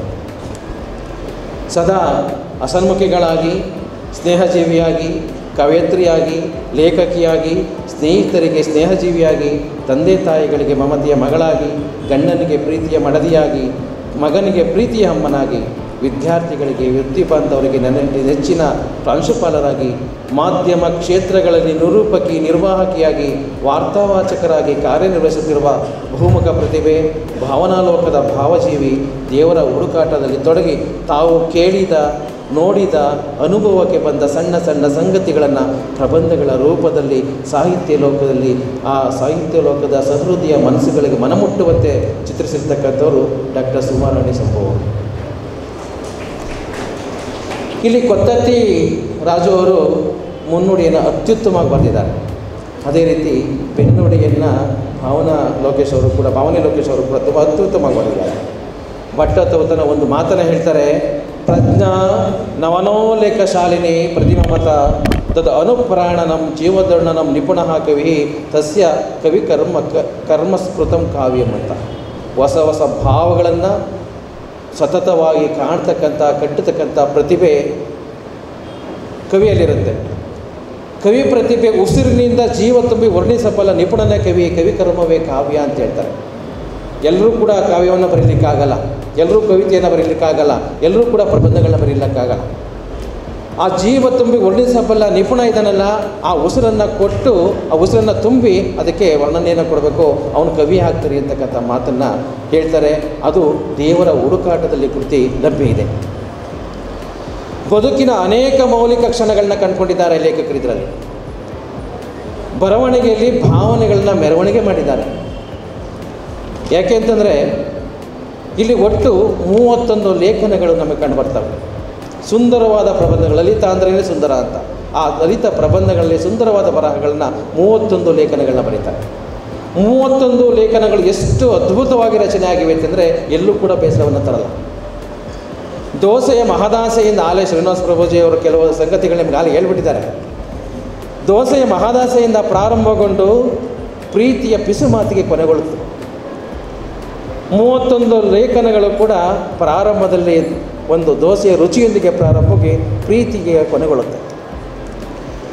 ನಾವು ಮೊದಲೇ ಇತಿಹಾಸವನ್ನು ನೋಡೋದಾದರೆ ವೆಂಕಟಾಚಾರ್ಯರ ದಾಡಿಯ ಹೇಳಿಕೆ ಕನ್ನಡದ ಮೊದಲ ಪ್ರಬಂಧ ಸಂಕಲನ ಆಗುತ್ತೆ. ಎಂ.ಜಿ. ವೆಂಕಟೇಶನರ ಪುಲೆಯನ ಪ್ರಬಂಧಗಳನ್ನು ಕೂಡ ಪ್ರಬಂಧ ಆಗುತ್ತೆ. ಆನಂತರದಲ್ಲಿ ಮಲೆನಾಡಿನ ಚಿತ್ರಗಳು ಕುವೆಂಪು ಅವ್ರದ್ದು ಕೂಡ ಬರುತ್ತೆ. ನಮ್ಮ ಜಿಲ್ಲೆಯವರಿದಂಥ ಎನ್ ಮೂರ್ತಿರಾಯರ ಪ್ರಬಂಧಗಳನ್ನು, ಲಲಿತ ಪ್ರಬಂಧಗಳನ್ನು ನಾವು ಗಮನಿಸ್ತಾ ಇದ್ದೀವಿ. ಆ ಒಂದು ಸಾಲಿಗೆ ದೇವರ ಹುಡುಕಾಟದಲ್ಲೂ ಕೃತಿಯ ಸೇರ್ತಾ ಹೋಗುತ್ತೆ. ದೋಸೆ ಆರಿದರೆ ರುಚಿಸೋದು ಅನ್ನೋ ಒಂದು ಮಾತನ್ನು ಹೇಳ್ತಾರೆ.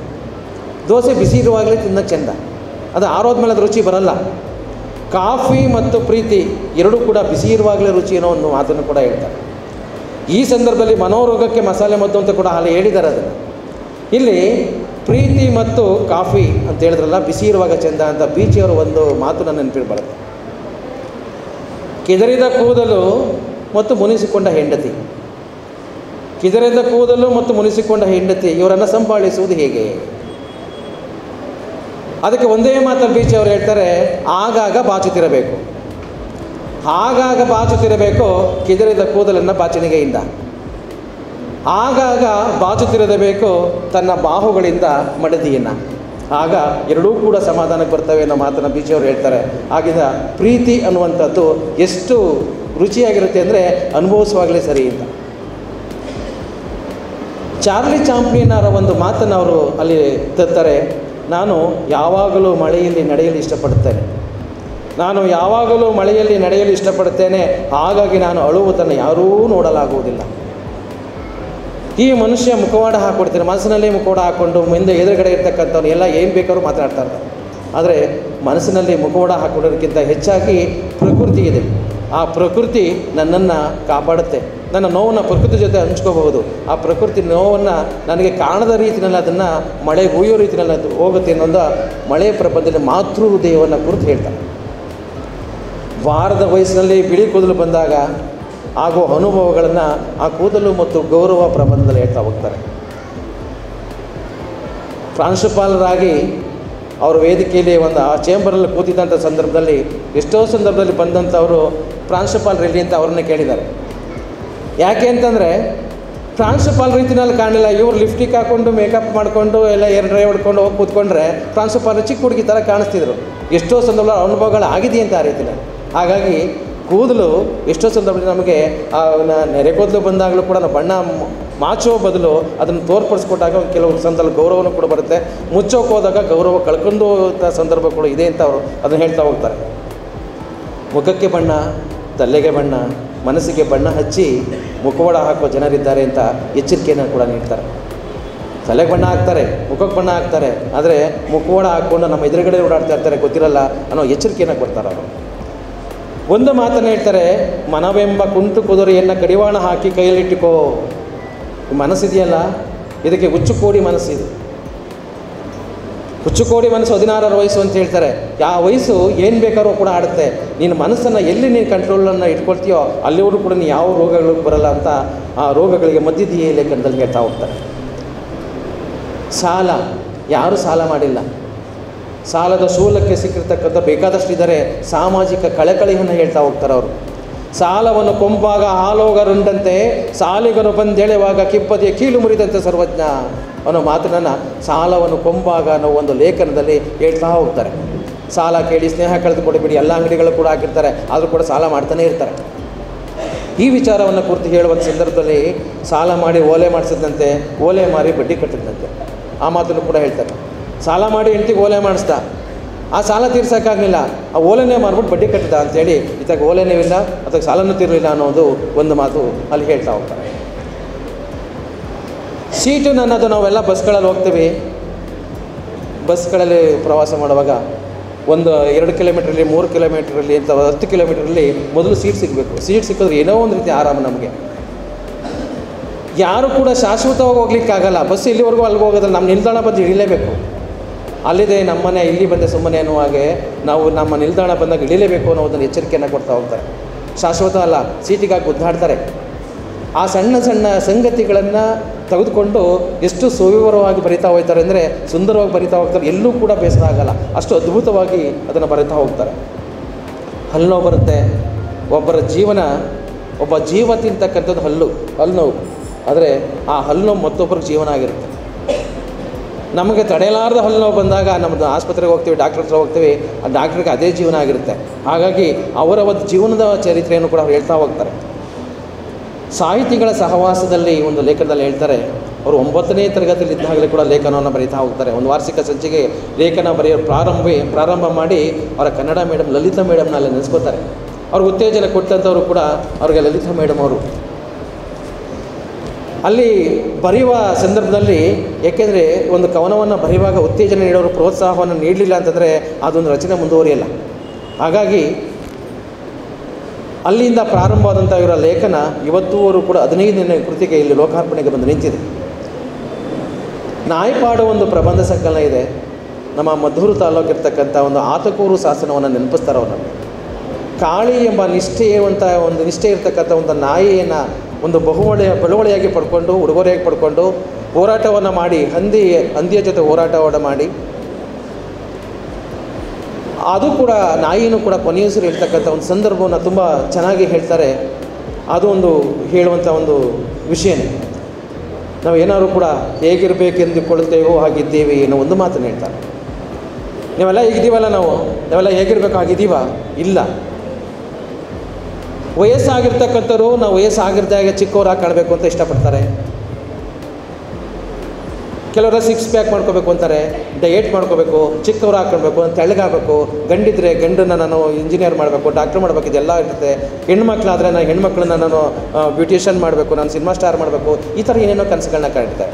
ಆದರೆ ಎಲ್ಲವೂ ಕೂಡ ಆ ಮಕ್ಕಳಲ್ಲಿ ಬರಬೇಕು. ತಂದೆ ತಾಯಿಗಳ ಒತ್ತಡದಿಂದ ಯಾವುದನ್ನು ಕೂಡ ನಾವು ಕಲಿಸ್ಲಿಕ್ಕಾಗಲ್ಲ. ಮಕ್ಕಳಲ್ಲಿ ಪ್ರತಿಭೆ ಇದ್ದರೆ ಖಂಡಿತ ಕೂಡ ನೀವು ಪ್ರೋತ್ಸಾಹವನ್ನು ಮಾಡಿ ಅನ್ನೋ ಮಾತನ್ನು ಅವ್ರು ಹೇಳ್ತಾ ಹೋಗ್ತಾರೆ. ಹೇಗಿರಬೇಕೆಂದು ಹೇಳುತ್ತೇವೆಯೋ ಹಾಗಿದ್ದೇವೆ ನಾವು ಅಂತ.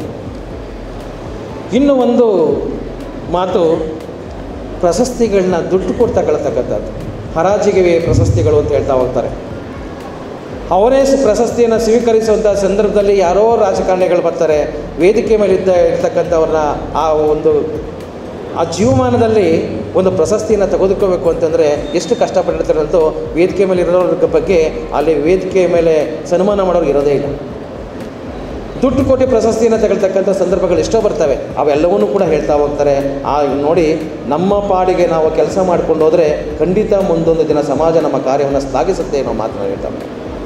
ನಮ್ಮ ಪಾಡಿಗೆ ನಾವು ಕೆಲಸ ಮಾಡ್ಕೊಂಡು ಹೋಗ್ತಾಗಿ ಎಲ್ಲರೂ ಕೂಡ ಅದನ್ನು ನಮಗೆ ಅದನ್ನು ಶ್ಲಾಘಿಸ್ತಾರೆ. ನೀವು ದುಡ್ಡು ಕೊಟ್ಟು ಪ್ರಶಸ್ತಿಯನ್ನು ತಗೊಳ್ತಕ್ಕಂಥದ್ದು ಖಂಡಿತ ಕೂಡ ಸಲ್ಲದು ಅನ್ನೋ ಮಾತನ್ನು ಹೇಳ್ತಾರೆ. ಹಳ್ಳಿ ಮಕ್ಕಳು ಪಟ್ಟಣಕ್ಕೆ ಹೋಗಿ ಸರಿಯಾಗಿ ಬಳಕೆ ಮಾಡ್ಕೊಳ್ದೇ ದಾರಿ ತಪ್ಪುವ ಆಳತಕ್ಕಂಥದ್ದನ್ನು ಸಿಗಾರ್ ಲೇಖನಲ್ಲಿ ಹೇಳ್ತಾ ಹೋಗ್ತಾರೆ. ಇನ್ನು ಒಂದು ಸಿಗಾರ್ ಲೇಖನದಕ್ಕಿಂತ ಮುಂಚಿತವಾಗಿ ಖಾಸಗಿ ಬಸ್ಗಳ ದರ್ಬಾರ್ ಎಷ್ಟು ಸಂದರ್ಭದಲ್ಲಿ ಹೇಳ್ತಾರೆ ಲೇಖಕರು ಎಲ್ಲ ಕೂಡ. ನಾವು ಖಾಸಗಿ ಬಸ್ಗಳಲ್ಲಿ ಕನ್ನಡ ರಾಜ್ಯೋತ್ಸವ ಸಂದರ್ಭದಲ್ಲಿ ಮತ್ತು ಆಯುಧ ಪೂಜೆ ಸಂದರ್ಭಗಳಲ್ಲಿ ಆ ಖಾಸಗಿ ಬಸ್ಗಳ ನೋಡೋದಕ್ಕೆ ಒಂದು ರೀತಿ ಚೆಂದ ಇರುತ್ತೆ. ಕನ್ನಡ ರಾಜ್ಯೋತ್ಸವ ದಿನಗಳಲ್ಲಿ, ಕನ್ನಡ ದಿನಗಳಲ್ಲಿ ಕನ್ನಡ ಗೀತೆಗಳನ್ನ ಹಾಕ್ಕೊಂಡು ಅವರು ವಿಜೃಂಭಣೆಯಿಂದ ಹೋಗ್ತಕ್ಕಂಥದ್ದಾಗಲಿ. ಇವರು ಒಂದು ಸಂದರ್ಭ ಹೇಳ್ತಾರೆ, ಬಸ್ ಸೀಟ್ ಹಾಕಬೇಕಲ್ಲ, ಕಿಟಕಿಯಿಂದ ಎಲ್ಲ ಗೊತ್ತು ರಶ್ ಇದ್ದಾಗ ಯಾವ ಥರ ಸೀಟ್ ಹಾಕ್ತಾರೆ ಅಂತ. ಆದರೆ ಎಲ್ಲರೂ ಕೂಡ ಕರ್ಚೀಫ್ ಹಾಕಿದ್ರೆ, ಬ್ಯಾಗ್ ಹಾಕಿದ್ರೆ ಅಥವಾ ಏನೋ ಒಂದು ವಸ್ತುಗಳನ್ನ ಬ್ಯಾಗನ್ನು ಇಟ್ಕೊಂಡು ಬಂದರೆ ಕೆಲವು ಸಂದರ್ಭದಲ್ಲಿ ಅವರು ಕದಲಗೆರೆಗೆ ಹೋಗ್ಬೇಕಾದ್ರೆ ಪ್ರಭಾಕರ್ ಅವರು ಸುಮಾರನೇ ಅವ್ರನ್ನೇ ಸೀಟ್ಗೆ ಹಾಕ್ಬಿಡ್ತಾರೆ ಚಿಕ್ಕವರಾಗಿದ್ದಾರೆ. ಅವ್ರಿಗೇನು ಭಯ ಅಂದರೆ ನಮ್ಮಪ್ಪ ಬರ್ತಾರೋ ಇಲ್ವೋ, ಬಸ್ ಅದು ಬರ್ತಾರೋ ಇಲ್ವೋ, ಪಿಳಿ ನೋಡ್ತಾ ಇರ್ತಾರೆ. ಆ ಸಂದರ್ಭ ತುಂಬ ಎಷ್ಟು ವರ್ಣನೆಯನ್ನು ಮಾಡಿದ್ದಾರೆ ಅಂದರೆ ತುಂಬ ಚೆನ್ನಾಗಿದೆ ಅದು. ಹಾಗಾಗಿ ಖಾಸಗಿ ಬಸ್ಗಳು ಒಂದು ಕಾಲದಲ್ಲಿ ಎಷ್ಟು ಮಟ್ಟಿಗೆ ದರಬಾರನ್ನು ಮಾಡಿದೋ, ಈಗ ಸರ್ಕಾರದ ಶಕ್ತಿ ಯೋಜನೆಯಿಂದ ಅದು ಕಳೆಗುಂದಿ ಯಾರೂ ಕೂಡ ಖಾಸಗಿ ಬಸ್ಗಳ ಕಡೆ ಹೋಗ್ತಾನೆ ಇಲ್ಲ. ಖಾಸಗಿ ಬಸ್ಗಳೆಲ್ಲ ಕೂಡ ಈಗ ಮಕ್ಕಳೇ ಮಲ್ಕೊಳ್ತಕ್ಕಂಥ ಸಂದರ್ಭ ಬಂದಿದೆ ಅನ್ನೋದು ಮಾತನ್ನು ಕೂಡ ಅವ್ರು ಹೇಳ್ತಾ ಹೋಗ್ತಾರೆ. ನೋ ವರಿ ನೋ ಬಿ ಪಿಯ ಹಿಂದೆ ಇರ್ತಕ್ಕಂಥವ್ರು ಬಿ ಪಿಯ ಬಗ್ಗೆ ಹೇಳ್ತಾ ಹೋಗ್ತಾರೆ. ನೀವು ಎಷ್ಟು ಟೆನ್ಷನ್ ತಗೋತೀರೋ ಅಷ್ಟು ಬಿ ಪಿ ರೈಸ್ ಆಗ್ತಾ ಇರುತ್ತೆ. ಅದಲ್ಲ, ಬಂದಂಥ ಎಲ್ಲ ಕಷ್ಟಗಳನ್ನ ಎದುರಿಸ್ತಾ ಹೋಗಬೇಕು. ಆಗ ಯಾವ ಬಿ ಪಿನೂ ಬರಲ್ಲ, ಏನೂ ಬರಲ್ಲ ಅಂತಕ್ಕಂಥ ಒಂದು ಮಾತನ್ನು ಹೇಳ್ತಾರೆ. ನಿದ್ರಾದೇವತೆ ಅಂತ ಹೇಳ್ತಾರೆ.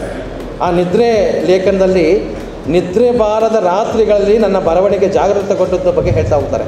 ನನಗೆ ಯಾವಾಗ ನಿದ್ರೆ ಬರಲಿಲ್ಲವೋ ಆಗಲೇ ಈ ಬರವಣಿಗೆಗಳನ್ನ ಬರೀತಾ ಹೋದೆ ನಾನು ಅಂತ ಅನ್ನೋ ಮಾತನ್ನು ಹೇಳ್ತಾರೆ. ನಿದ್ರೆ ಎಲ್ಲರಿಗೆಲ್ಲ ಬರೀ ನಿದ್ರೆ ಮಾಡೋದೇ ಒಂದು ಕೆಲಸ ಆಗಿರುತ್ತೆ. ಆದರೆ ಇಲ್ಲಿ ಒಂದು ಮಾತನ್ನು ಹೇಳ್ತಾರೆ, ವಿವೇಕಾನಂದರು ಹೇಳಿ ಎದ್ದೇಳಿ ಎಚ್ಚರಗೊಳ್ಳಿ, ಯುವಜನಾಂಗ ಚಿಂತೆ ಇಲ್ಲದವರಿಗೆ ಸಂತೆಯಲ್ಲೂ ನಿದ್ದೆ ಅಂತ ಹೇಳ್ತಾರೆ ಹುರಿದುಂಬಿಸ್ತರಲ್ಲಿ. ಕತ್ತೆಗೇನಂತೋ ಕಸ್ತೂರಿ ವಾಸನೆ ಅನ್ನೋ ಮಾತನ್ನು ಕೂಡ ಹೇಳ್ತಾ ಹೋಗ್ತಾರೆ. ಇನ್ನು ಶೀರ್ಷಿಕೆನ ಹೊತ್ತಂಥ ದೇವರ ಹುಡುಕಾಟದಲ್ಲಿ ಆ ಲೇಖನದ ಬಗ್ಗೆ ಬಂದರೆ, ಮನುಷ್ಯನ ಕಲ್ಪಿಸಿಕೊಂಡ ಅಗೋಚರ ಶಕ್ತಿಯೇ ದೇವರು ಅಂತ ಹೇಳ್ತಾರೆ ಅವರು. ದೇವರು ಎಂಬುದು ಮನುಷ್ಯನ ಕಲ್ಪನೆ ಅಷ್ಟೇ. ಕಲ್ಪನೆಗೆ ತಕ್ಕ ಹಾಗೆ ಅಲಂಕಾರವನ್ನು, ಆಕಾರವನ್ನು, ಉಡುಪನ್ನು ತಮ್ಮ ಧರ್ಮ, ಸಂಸ್ಕೃತಿ, ಆಚಾರ, ವಿಚಾರಗಳಿಗೆ ಅರಿವಿನ ಹಿನ್ನೆಲೆಯಲ್ಲಿ ಅವರ ಆರ್ಥಿಕ ಪರಿಸ್ಥಿತಿಗೆ ಅನುಗುಣವಾಗಿ ಕಂಚಿನ ವಿಗ್ರಹವನ್ನು ಮಾಡಿಸ್ಕೋತಾರೆ, ಹಿತ್ತಾಳೆ ವಿಗ್ರಹವನ್ನು ಮಾಡಿಸ್ತಾರೆ, ಅನುಕೂಲ ಇರತಕ್ಕಂಥ ಚಿನ್ನದ ವಿಗ್ರಹವನ್ನು, ಬೆಳ್ಳಿ ವಿಗ್ರಹವನ್ನು, ಕೆಲವರು ಶಿಲೆಯಿಂದ ಸುಂದರವಾದ ವಿಗ್ರಹವನ್ನು ನಿರ್ಮಾಣ ಮಾಡ್ತಾರೆ. ನೈವೇದ್ಯ ಮಾಡ್ತಕ್ಕಂಥ ಅನುಕೂಲಕ್ಕೆ ತಕ್ಕಾಗಿ ನೈವೇದ್ಯವನ್ನು ಮಾಡ್ತಾ ಹೋಗ್ತಾರೆ. ರಾಮ, ಕೃಷ್ಣ, ಬ್ರಹ್ಮ, ವಿಷ್ಣು, ಮಹೇಶ್ವರ ಇದೆಲ್ಲ ಕೂಡ ವಿದೇಶಿಯರು ಬರುವ ಮೊದಲೇ ಒಂದು ಕಾನ್ಸೆಪ್ಟ್ ನಮ್ಮಲ್ಲಿತ್ತು. ರಾಮ ಅಂದರೆ ಹೀಗೆ ಇರ್ತಾನೆ, ಹೀಗೆ ಉಡುಪಿರುತ್ತೆ, ಹೀಗೆ ಇರ್ತಾನೆ, ಬಿಲ್ಲು ಹಿಡಿದುಕೊಂಡಿರ್ತಾನೆ ರಾಮ. ಕೃಷ್ಣ ಹೀಗೆ ಇರ್ತಾನೆ, ವಿಷ್ಣು ಹೀಗೆ ಇರ್ತಾನೆ. ಅವನ ಕಲ್ಪನೆ ನಮ್ಮಲ್ಲಿದೆ. ಆ ಕಲ್ಪನೆ ಚೇಂಜ್ ಮಾಡೋಕ್ಕಾಗಲಿಲ್ಲ. ಆದರೆ ವರ್ಷಕ್ಕೊಂದ್ಸಲಿ ಬಂದು ಹೋಗೋ ಗಣಪತಿ ಮಾತ್ರ ಎಲ್ಲ ಥರದ ವೇಷನೂ ಕೂಡ ಹಾಕ್ಸ್ಬಿಟ್ಟಿರ್ತಾರೆ. ಎಲ್ಲ ಥರದ ವೇಷನೂ ಗಣಪತಿಗೆ ಹಾಕಿ ಅವನ್ನ ಯಾವ ರೀತಿ ಬೇಕೋ ಅವರನ್ನು ಆ ರೀತಿ ವಿಜೃಂಭಣೆಯಿಂದ ಇದು ಮಾಡಿಕೊಂಡು ಹಾಡು ಹೇಳ್ಕೊಂಡು ಬಾಬಾ ರಕ್ಕಮ್ಮ ಮತ್ತು ಎಲ್ಲ ಕೆಲವರು ರೆಕಾರ್ಡ್ಗಳನ್ನ ಸೇರಿಸ್ತಾರಲ್ಲಿ, ಡಿ ಜೆ ಸಾಂಗ್ ಹಾಕ್ಕೊಂಡು ಕುಣ್ಕೊಂಡು ತಗೊಂಡೋಗಿ ಬಿಟ್ಬಿಟ್ಟು ಬರ್ತಾರೆ. ಹಾಗೆ ಗಣಪತಿಗೆ ಎಲ್ಲ ಥರದ ವೇಷನ ಹಾಕೊಂಡು ಬಂದು ಇನ್ನು ಎಲ್ಲ ದೇವತೆಗಳು ತಮ್ಮನ್ನು ಕಾಪಾಡ್ಕೊಂಡಿದ್ದಾರೆ ಅನ್ನೋದು ಹೇಳ್ತಾರೆ. ಪೂತಿನವರ ಒಂದು ಮಾತನಾಗಿ ತರ್ತಾರೆ, ಯದುಗಿರಿ ಹರಿಯ ವೇಣುವಿನ ನಾದ ನನಗೆ ನನ್ನ ಮೇಲುಕೋಟೆಯಲ್ಲಿ ಬೀಸುವ ಗಾಳಿಯಲ್ಲಿ ಕೇಳಿಸುತ್ತದೆ. ಆತನ ಸುಂದರವಾದ ನಗು ನನ್ನ ಮೇಲುಕೋಟೆಯ ಬೆಳಗಿನಲ್ಲಿ ಕಾಣಿಸುತ್ತದೆ ಅಂತ ಪೂತಿನವರು ಹೇಳ್ತಾರೆ. ಹರಿಯ ವೇಣುವಿನ ನಾದ ನನಗೆ ನನ್ನ ಮೇಲುಕೋಟೆಯಲ್ಲಿ ಬೀಸುವ ಗಾಳಿಯಲ್ಲಿ ಕೇಳಿಸುತ್ತದೆ, ಆತನ ಸುಂದರವಾದ ನಗು ನನ್ನ ಮೇಲುಕೋಟೆಯ ಬೆಳಗಿನಲ್ಲಿ ಕಾಣಿಸುತ್ತದೆ. ಅದಕ್ಕೆ ಯಾರೋ ಕೇಳಿದ್ರಂತೆ, ಹಾಗಾದರೆ ನಿಮ್ಮ ಮೇಲುಕೋಟೆಯಲ್ಲಿ ನೀವು ಹರಿಯ ಕಂಡೀರಾ, ಆದರೆ ದೇವಸ್ಥಾನಕ್ಕೆ ಹೇಗೆ ಹೋಗ್ತೀರಿ ನೀವು ಅಂತ ಕೇಳಿದ್ರಂತೆ. ಅದಕ್ಕೆ ಅವರು ಉತ್ತರಿಸಿದ್ರಂತೆ, ನಾನು ಎಂಬ ಭಾವದಿಂದ ಮನುಷ್ಯ ಎಲ್ಲ ಕಡೆಯಲ್ಲೂ ತಲೆ ಎತ್ತಿ ಮೆರೀತಾನೆ, ಆದರೆ ತಲೆ ತಗ್ಗಿಸಿ ಕೈ ಮುಗಿದು ನಿಲ್ಲುವುದು ದೇವಸ್ಥಾನದಲ್ಲಿ ದೇವರ ಮುಂದೆ ಮಾತ್ರ ಅನ್ನೋ ಮಾತನ್ನು ಹೇಳ್ತಾರೆ. ಗೊನೆ ಬಿಟ್ಟ ಬಾಳೆ ಬಾಗತ್ತಂತೆ, ತೆನೆ ಬಿಟ್ಟ ಫಲ ಬಾಗತ್ತಂತೆ, ಫಲ ಬಿಟ್ಟ ಮಾವು ಕೂಡ ಬಾಗುತ್ತೆ. ಏನೂ ಇಲ್ಲದ ಈ ಡಂಬದ ದೇಹ ಇದೆಲ್ಲ ಇದೊಂದೇ ಬೀಗೋದು ಎಲ್ಲರ ಮುಂದೆ. ಎಂತೆಂಥ ಫಲ ಬಿಟ್ಟವೆಲ್ಲ ಬಾಗಿದ್ರು ಕೂಡ ಏನೂ ಇಲ್ಲದಿರ್ತಕ್ಕಂಥ ದೇಹ ಇದೆಯಲ್ಲ ಇದು ಬೀಗುತ್ತಂತೆ. ಅದನ್ನು ಪುತಿನ್ ಅವರು ಹೇಳ್ತಾರೆ, ದೇವರ ಮುಂದೆ ಮಾತ್ರ ಕೈ ಕಟ್ಟಿರ್ತಕ್ಕಂಥದ್ದು. ಹಾಗಾಗಿ ಅಲ್ಲಿ ನಾನು ದೇವರನ್ನು ನೋಡ್ಲಿಕ್ಕೆ ಹೋಗ್ತೀನಿ ಅಲ್ಲಿ ಅಂತ. ದೇವರ ಕೃತಿಯನ್ನು ಬರೆದಿರ್ತಕ್ಕಂಥವ್ರು ಕೂಡ ಏನು ಮೂರ್ತಿರಾವ್ ಅವರು ಕೃತಿ ವಿಡಂಬನೆ ಮಾಡಿದಿರಲ್ಲ, ನೀವು ಜನರು ನಿಮ್ಮನ್ನು ಒಪ್ಕೋತಾರ, ಯಾರು ನಿಮ್ಮ ಕಾಪಾಡ್ತಾರೆ ಅಂತ ಕೇಳ್ತಾರೆ. ದೇವರು ಅಂತ ಅವ್ರು ಆನ್ಸರ್ ಮಾಡ್ತಾರೆ. ಮತ್ತೆ ದೇವರು ಅಂತ ಹೇಳ್ತಾ ಇದ್ರಲ್ಲ ನೀವು, ದೇವರ ಕೃತಿ ಕಾಪಾಡುತ್ತೆ ಅಂತ ಹೇಳ್ತಾರೆ. ಅಂದರೆ ದೇವರು ಕೃತಿಯನ್ನು ಅದನ್ನು ಸಹೃದಯರು ಒಪ್ಕೊಂಡಿದ್ದಾರೆ. ಒಪ್ಕೊಂಡು ಅದಕ್ಕೆ ಪಂಪ ಪ್ರಶಸ್ತಿಯನ್ನು ಕೂಡ ಕೊಟ್ಟಿದ್ದಾರೆ, ಗೌರವವನ್ನು ಕೊಟ್ಟಿದ್ದಾರೆ. ಹಾಗಾಗಿ ದೇವರನ್ನು ವಿಡಂಬನೆ ಮಾಡಿದ್ದಿಲ್ಲ, ವಾಸ್ತವವನ್ನು ನಾನು ತಂದಿದ್ದೇನೆ ಅನ್ನೋ ಮಾತನ್ನು ಅವ್ರಿಗೆ ಹೇಳ್ತಾ ಹೋಗ್ತಾರೆ. ದೇವರ ಹುಡುಕಾಟದಲ್ಲಿ ನಾವೇ ಕಳೆದು ಹೋಗುತ್ತೇವೆ, ಕಾಯಕವೇ ಕೈಲಾಸ, ಕಾಯಕದಲ್ಲಿ ನೀವು ಕೈಲಾಸವನ್ನು ಕಾಣಬೇಕು. ನಾನು ಹೋದೇನೆ ಅಂತ ಬಸವಣ್ಣವರು ಹೇಳಿ ಇವರು ಕನಕದಾಸರು ಹೇಳ್ತಾರೆ, ನಾನು ಹೋದೇನೆ ಅಂತ ತಮ್ಮ ಗುರುಗಳಿಗೆ ಪುರಂದರದಾಸರಿಗೆ. ಹಾಗೆ ಈ ವಿಚಾರವನ್ನು ಹೇಳ್ತಾ ಹೋಗ್ತಾ ಕೊನೆಯದಾಗಿ ಮತ್ತೆ ಸಿಕ್ಕಳು ಗೆಳತಿ ಸುಮತಿ. ಪಕ್ಕದಲ್ಲಿ ಇರ್ತಕ್ಕಂಥ ಲಕ್ಷ್ಮೀ ಜನಾರ್ದನ ಪ್ರೌಢಶಾಲೆಯಲ್ಲಿ ಓದಿ ಎದುರುಗಡೆ ಇರ್ತಕ್ಕಂಥ ರಾಘವೇಂದ್ರ ಮಠಕ್ಕೆ ಬೇಸಿನ್ ಲಾಡ್ ಅಂತ ತಿನ್ನೋದಕ್ಕೆ ಪ್ರಸಾದಕ್ಕೂ ಹೋಗ್ತಾ ಇರ್ತಾರೆ ನಮ್ಮ ಲೇಖಕರು. ಅಲ್ಲಿ ಆ ಬಾಲ್ಯದ ನೆನಪುಗಳನ್ನು ಗೆಳತಿ ಜೊತೆ ಮೇಲ್ಕೆ ಹಾಕೋತಾರೆ. ಅಂತಿಮವಾಗಿ 31ನೇ ಲೇಖನ, ಪ್ರೀತಿ ಎಂದರೆ ನೋವಿನಲ್ಲೂ ಆನಂದ ಕೊಡೋ ಅಪರೂಪದ ನಿಧಿ ಅಂತ ಹೇಳ್ತಾರೆ. ಪ್ರೀತಿ ಇಲ್ಲದ ಮೇಲೆ ಮಾತಿಗೆ ಮಾತು ಬೆಳೆದೀತು ಹೇಗೆ, ಅರ್ಥವಾದೀತು ಹೇಗೆ, ಬರೀ ಪದಕ್ಕೆ ಪದ ಬೆಸೆದಿದ್ದ ಮಾತ್ರಕ್ಕೆ ಕೂಡಿತು ಹೇಗೆ, ಅರ್ಥವಾದೀತು ಹೇಗೆ. GS ಶಿವರುದ್ರಪ್ಪನವರ ಒಂದು ಮಾತಿನಿಂದ ಈ ಒಂದು ಕೃತಿಯದ ಒಂದು ಅಂತಿಮವನ್ನು ಆಡ್ತಾರೆ. ಪ್ರೀತಿ ಎಂಬ ಪದ ಮೂಡದಿದ್ದರೆ ಮನುಷ್ಯ ಏನಾಗ್ತಿದ್ನೋ ಏನೋ ಗೊತ್ತಿಲ್ಲ. ಪ್ರೀತಿ ಎಲ್ಲರಲ್ಲೂ ಕೂಡ ಇರಬೇಕು. ಪ್ರೇಮವೆಂಬುದೇ ವಿಶ್ವಪ್ರೇಮಿ ಆಗಬೇಕು. ಪ್ರೀತಿ ಎಂದರೆ ಹೃದಯ ಬಡಿತ, ಮನದೊಳಗಿನ ತುಡಿತ, ಭಾವನೆಗಳ ಮಿಡಿತ. ಪ್ರೀತಿ ಒಂದಿದ್ದರೆ ಅದೊಂದು ಸುಂದರ ಭಾವಗೀತೆ ಅಂತ ಹೇಳ್ತಾರೆ. ಪ್ರೀತಿ ಒಂದಿದ್ದರೆ ಸಂಸಾರದಲ್ಲಿ ಅದೊಂದು ಸುಂದರ ಭಾವಗೀತೆ ಆಗುತ್ತೆ. ಆರಾಧಿಸಿದರೆ ಅದೇ ಭಗವದ್ಗೀತೆ ಅನ್ನೋ ಮಾತನ್ನು ಇಲ್ಲಿ ಹೇಳ್ತಾ ಹೋಗ್ತಾರೆ. ಇಲ್ಲಿ ಕೆಲವನ್ನು ಮಾತ್ರ ನಾನು ಆಯ್ಕೆ ಮಾಡಿಕೊಂಡು ನಾನು ಕೆಲವು ಸಂದರ್ಭಗಳನ್ನ ಹೇಳಿದ್ದೇನೆ. 31 ಲೇಖನಗಳು ಕೂಡ ಎಷ್ಟು ಓದಿಸ್ಕೊಂಡು ಹೋಗುತ್ತೆ ಅಂತಂದರೆ ಸಣ್ಣ ಸಂಗತಿಗಳು ಎಲ್ಲ 10ರಿಂದ 15 ನಿಮಿಷದಲ್ಲಿ 10 ನಿಮಿಷದಲ್ಲಿ ಓದುವಂಥ ಒಂದು ಕೃತಿ ಇದು, ಒಂದು ಲೇಖನಗಳು. ಹಾಗಾಗಿ ನೀವು ಎಲ್ಲರೂ ಕೂಡ ಈ ಒಂದು ಪುಸ್ತಕವನ್ನು ಕೊಂಡು ಓದಿದ್ರೆ ನಮ್ಮ ಬದುಕಿನಲ್ಲಿ ಬರ್ತಕ್ಕಂಥ ಎಲ್ಲ ಘಟನೆಗಳನ್ನು ಕೂಡ ಅವರು ಅನುಭವಿಸಿರ್ತಕ್ಕಂಥ ಘಟನೆ ನೇರವಾಗಿ ಬರಹದ ರೂಪದಲ್ಲಿ ತಂದಿದ್ದಾರೆ. ಎಲ್ಲೂ ಕೂಡ ಬೇಸರವಾಗದ ರೀತಿಯಲ್ಲಿ, ಯಾರೂ ಕೂಡ ಬೇರೆ ಅನ್ಯ ಧರ್ಮೀಯರಿಗಾಗಲಿ ಅಥವಾ ಲಿಂಗ ತಾರತಮ್ಯ ಇಲ್ಲದೇ ಎಲ್ಲವನ್ನು ಕೂಡ ಒಗ್ಗೂಡಿಸ್ಕೊಂಡು ಎಲ್ಲರೂ ಕೂಡ ಓದುವ ರೀತಿಯಲ್ಲಿ ಅವರು ಹೊರತಂದಿದ್ದಾರೆ. ಈ ಪುಸ್ತಕದಲ್ಲಿ ನಾವು ಲೋಕಾರ್ಪಣೆಗೆ ಕುರಿತು ಮಾತಾಡಲಿಕ್ಕೆ ನನಗೆ ಅವಕಾಶ ಮಾಡಿಕೊಟ್ಟದ್ದಕ್ಕೆ ಸಹೋದರಿ ಡಾಕ್ಟರ್ ಸುಮಾರಾಣಿ ಶಂಭು ಅವರಿಗೆ ನನ್ನ ವಂದನೆಗಳನ್ನು ಸಲ್ಲಿಸ್ತಾ, ಹಾಗೆ ವೇದಿಕೆ ಮೇಲಿನ ಎಲ್ಲ ಪೂಜ್ಯರಿಗೂ ಕೂಡ ನನ್ನ ಧನ್ಯವಾದಗಳನ್ನು ಸಲ್ಲಿಸ್ತಾ, ದೇವರ ಹುಡುಕಾಟದಲ್ಲಿ ಕೃತಿ ಮಾತನಾಡೋಕ್ಕೆ ಅವಕಾಶ ಕೊಡಿ ಎಲ್ಲರಿಗೆ, ಮತ್ತು ವೇದಿಕೆ ಮುಂಭಾಗಿರ್ತಕ್ಕಂಥ ಎಲ್ಲ ನನ್ನ ಸಹೃದಯ ಬಂಧುಗಳಿಗೆ ವಂದಿಸಿ ನನ್ನ ಮಾತನ್ನು ಮುಗಿಸ್ತೇನೆ. ಜೈ ಹಿಂದ್, ಜೈ ಕರ್ನಾಟಕ. ನ್ಯಾಯಾಲಯದಲ್ಲಿ ವಕೀಲನಾಗಿ ಕಾರ್ಯನಿರ್ವಹಿಸ್ತಾ ಇದ್ದೀನಿ. ಈ ಜಡ್ಜ್ಮೆಂಟ್ ಅನ್ನೋ ಒಂದು ಪುಸ್ತಕಕ್ಕೆ ಮುನ್ನುಡಿಯನ್ನು ಬರೆಯೋಕ್ಕೆ ನನಗೆ ಅವಕಾಶ ಮಾಡಿಕೊಟ್ಟ ನನ್ನ ಸೀನಿಯರ್ ಆದ ಪ್ರಭಾಕರ್ ಅವರಿಗೆ ನನ್ನ ನಮನಗಳು. ಹಾಗೆ ವೇದಿಕೆ ಮೇಲಿರುವಂಥ ಎಲ್ಲ ಗಣ್ಯರಿಗೂ ಕೂಡ ನನ್ನ ನಮನ. ಈಗ ವಕೀಲರು ಅಂದರೆ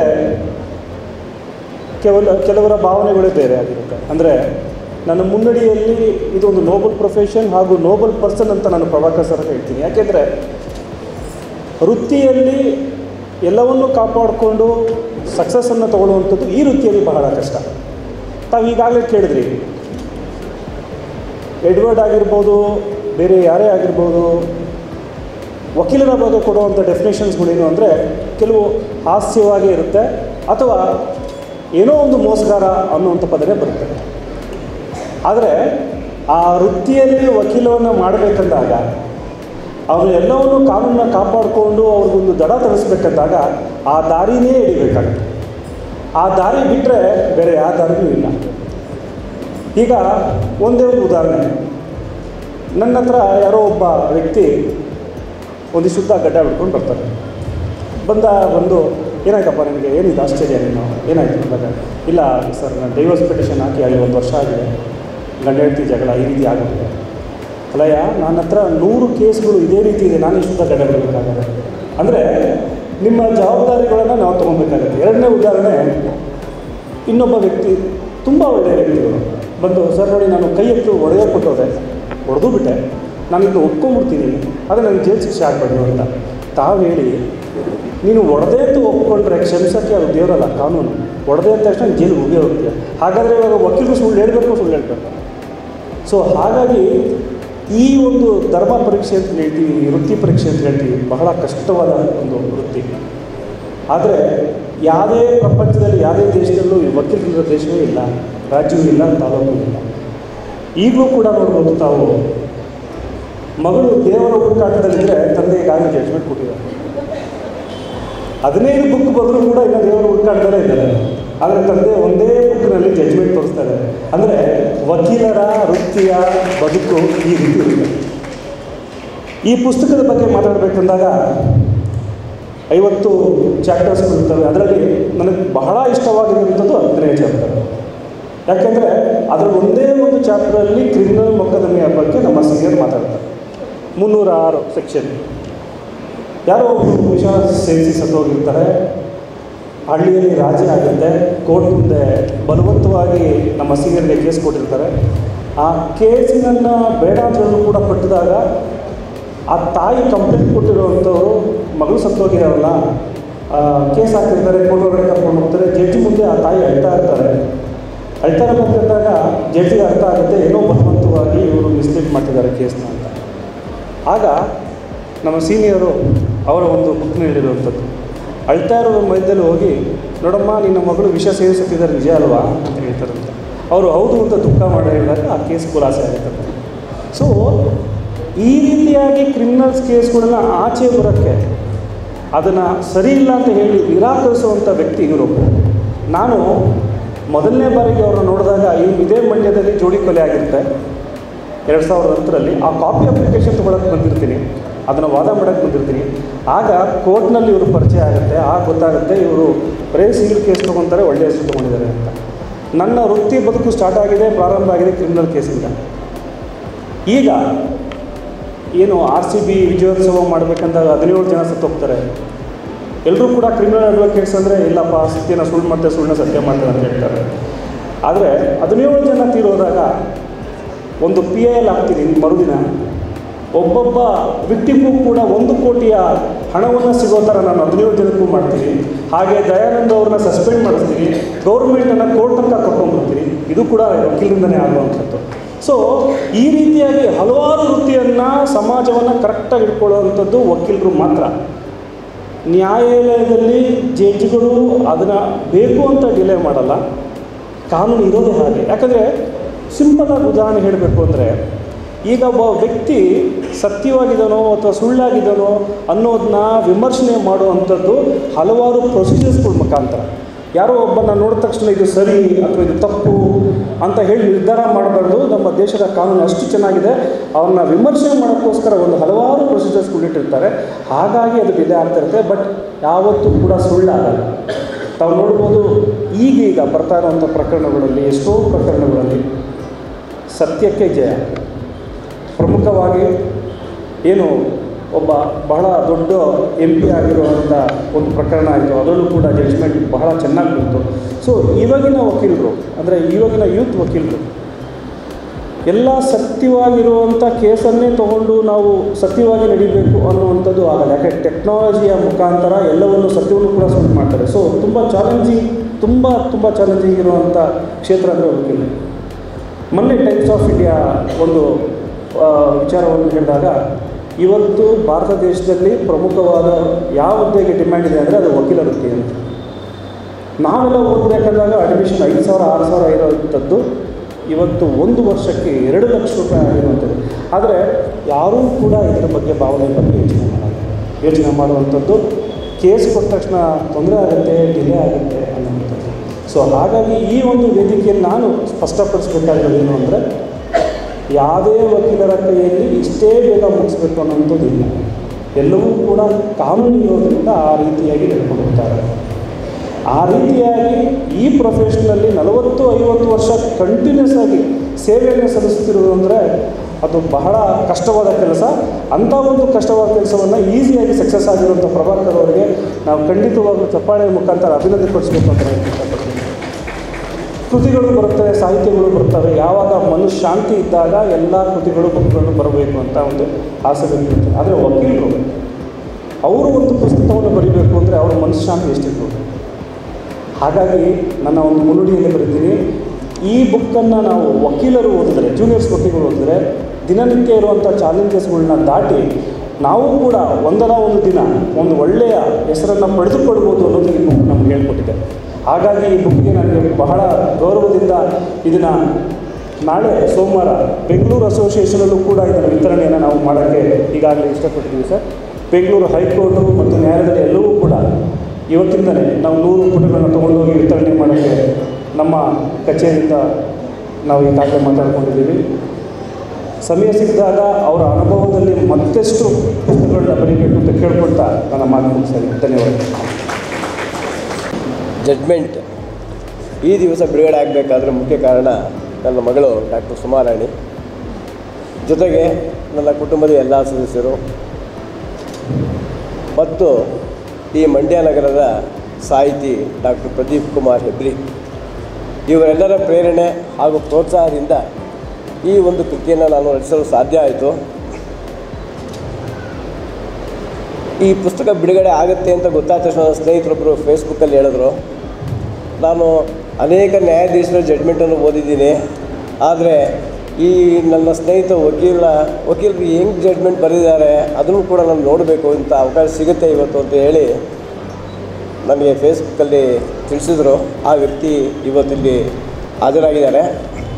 ಅವ್ರಿಗೆ ನಾನು ಹೇಳೋದಕ್ಕೆ ಇಷ್ಟಪಡ್ತೇನೆ, ನಾನು ಜಡ್ಜ್ಮೆಂಟನ್ನು ಬರೆಯುವಂತಹ ನ್ಯಾಯಾಧೀಶ ಅಲ್ಲ, ಆದರೆ ಒಳ್ಳೆಯ ಜಡ್ಜ್ಮೆಂಟ್ ಆಗಬೇಕಾದ್ರೆ ಒಬ್ಬ ವಕೀಲನಾದವನು ತನ್ನ ಪ್ರಯತ್ನದಿಂದ ಹೇಗೆ ಸಾಧ್ಯ ಒಳ್ಳೆ ಜಡ್ಜ್ಮೆಂಟ್ ಮಾಡಬೇಕಾದ್ರೆ ಅವನ ಪ್ರಯತ್ನ ಎಷ್ಟು ಮಟ್ಟಿಗೆ ಬೇಕಾಗುತ್ತೆ ಅನ್ನೋ ವಿಚಾರವನ್ನು ನಾನು ಈ ಜಡ್ಜ್ಮೆಂಟ್ ಪುಸ್ತಕದಲ್ಲಿ ಬರೆದಿದ್ದೀನಿ. ಈ ರೀತಿ ಒಂದು ಕೃತಿ ರಚಿಸಬೇಕಾದ್ರೆ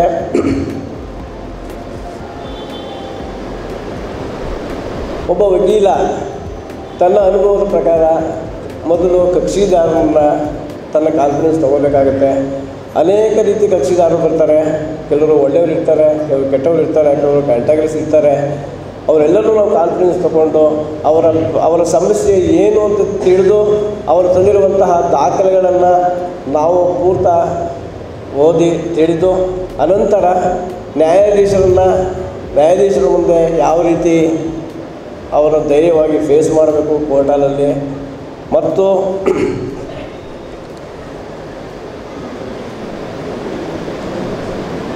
ಯಾವ ರೀತಿ ನಾವು ಕೇಸನ್ನ ರೆಡಿ ಮಾಡಿರ್ತೀವಿ ಅದನ್ನು ಕೋರ್ಟಲ್ಲಿ ಪ್ರೆಸೆಂಟ್ ಮಾಡಬೇಕು, ಇದೆಲ್ಲವನ್ನು ನಾವು ಗಮನದಲ್ಲಿ ತೆಗೆದುಕೊಂಡು ಒಳ್ಳೆ ಜಡ್ಜ್ಮೆಂಟ್ ಮಾಡೋದಕ್ಕೆ ಅನುಕೂಲ ಆಗುತ್ತೆ ಅಂತ ಹೇಳಿ ನಾನು ಈ ಕೃತಿಯನ್ನು ರಚಿಸಿದ್ದೀನಿ. ಆದರೆ ನಾನು ಯಾವ ಜಡ್ಜ್ಮೆಂಟನ್ನು ಕೂಡ ಇದರಲ್ಲಿ ಬರೆದಿಲ್ಲ. ಈ ನನ್ನ ಕೃತಿಯಲ್ಲಿ ನನ್ನ ಅನುಭವದ ಪ್ರಕಾರ ನನಗೆ ತೋಚಿದಂತಹ ವಿಚಾರಗಳನ್ನು ಅತ್ಯಂತ ಸರಳ ರೀತಿಯಲ್ಲಿ ಪ್ರತಿಯೊಬ್ಬರು ಓದಿ ಅರ್ಥ ಮಾಡಿಕೊಡುವಂತಹ ರೀತಿಯಲ್ಲಿ ನಾನು ಬರೆಯಲು ಪ್ರಯತ್ನ ಪಟ್ಟಿದ್ದೇನೆ. ನಾನು ಈ ಕೃತಿಯನ್ನು ರಚಿಸಬೇಕಾದ್ರೆ ನಾನು ಏನೇನು ಬರೆದಿದ್ದೀನಿ ಈ ವಿಚಾರಗಳೆಲ್ಲ ಭಾಳ ಸರಿಯಾಗಿದೆ ಅಂತ ಕೂಡ ನಾನು ಹೇಳ್ಕೊಳ್ಳಾರೆ. ಯಾಕೆಂದರೆ ಕೆಲವರು ಇದ್ರ ಬಗ್ಗೆ ವಿಮರ್ಶೆ ಮಾಡ್ತಾರೆ, ಕಾಮೆಂಟ್ ಮಾಡ್ತಾರೆ, ಇನ್ನೂ ಚೆನ್ನಾಗಿ ಬರೆಯಬಹುದಾಯಿತು ಅಂತಲೂ ಹೇಳ್ತಾರೆ. ಅದನ್ನು ನಾನು ಮುಂದಿನ ಕೃತಿಯಲ್ಲಿ ನಾನು ತಿದ್ದುಕೊಂಡು ಅದನ್ನು ಬರೆಯೋದಕ್ಕೆ ಪ್ರಯತ್ನ ಪಡ್ತೀನಿ.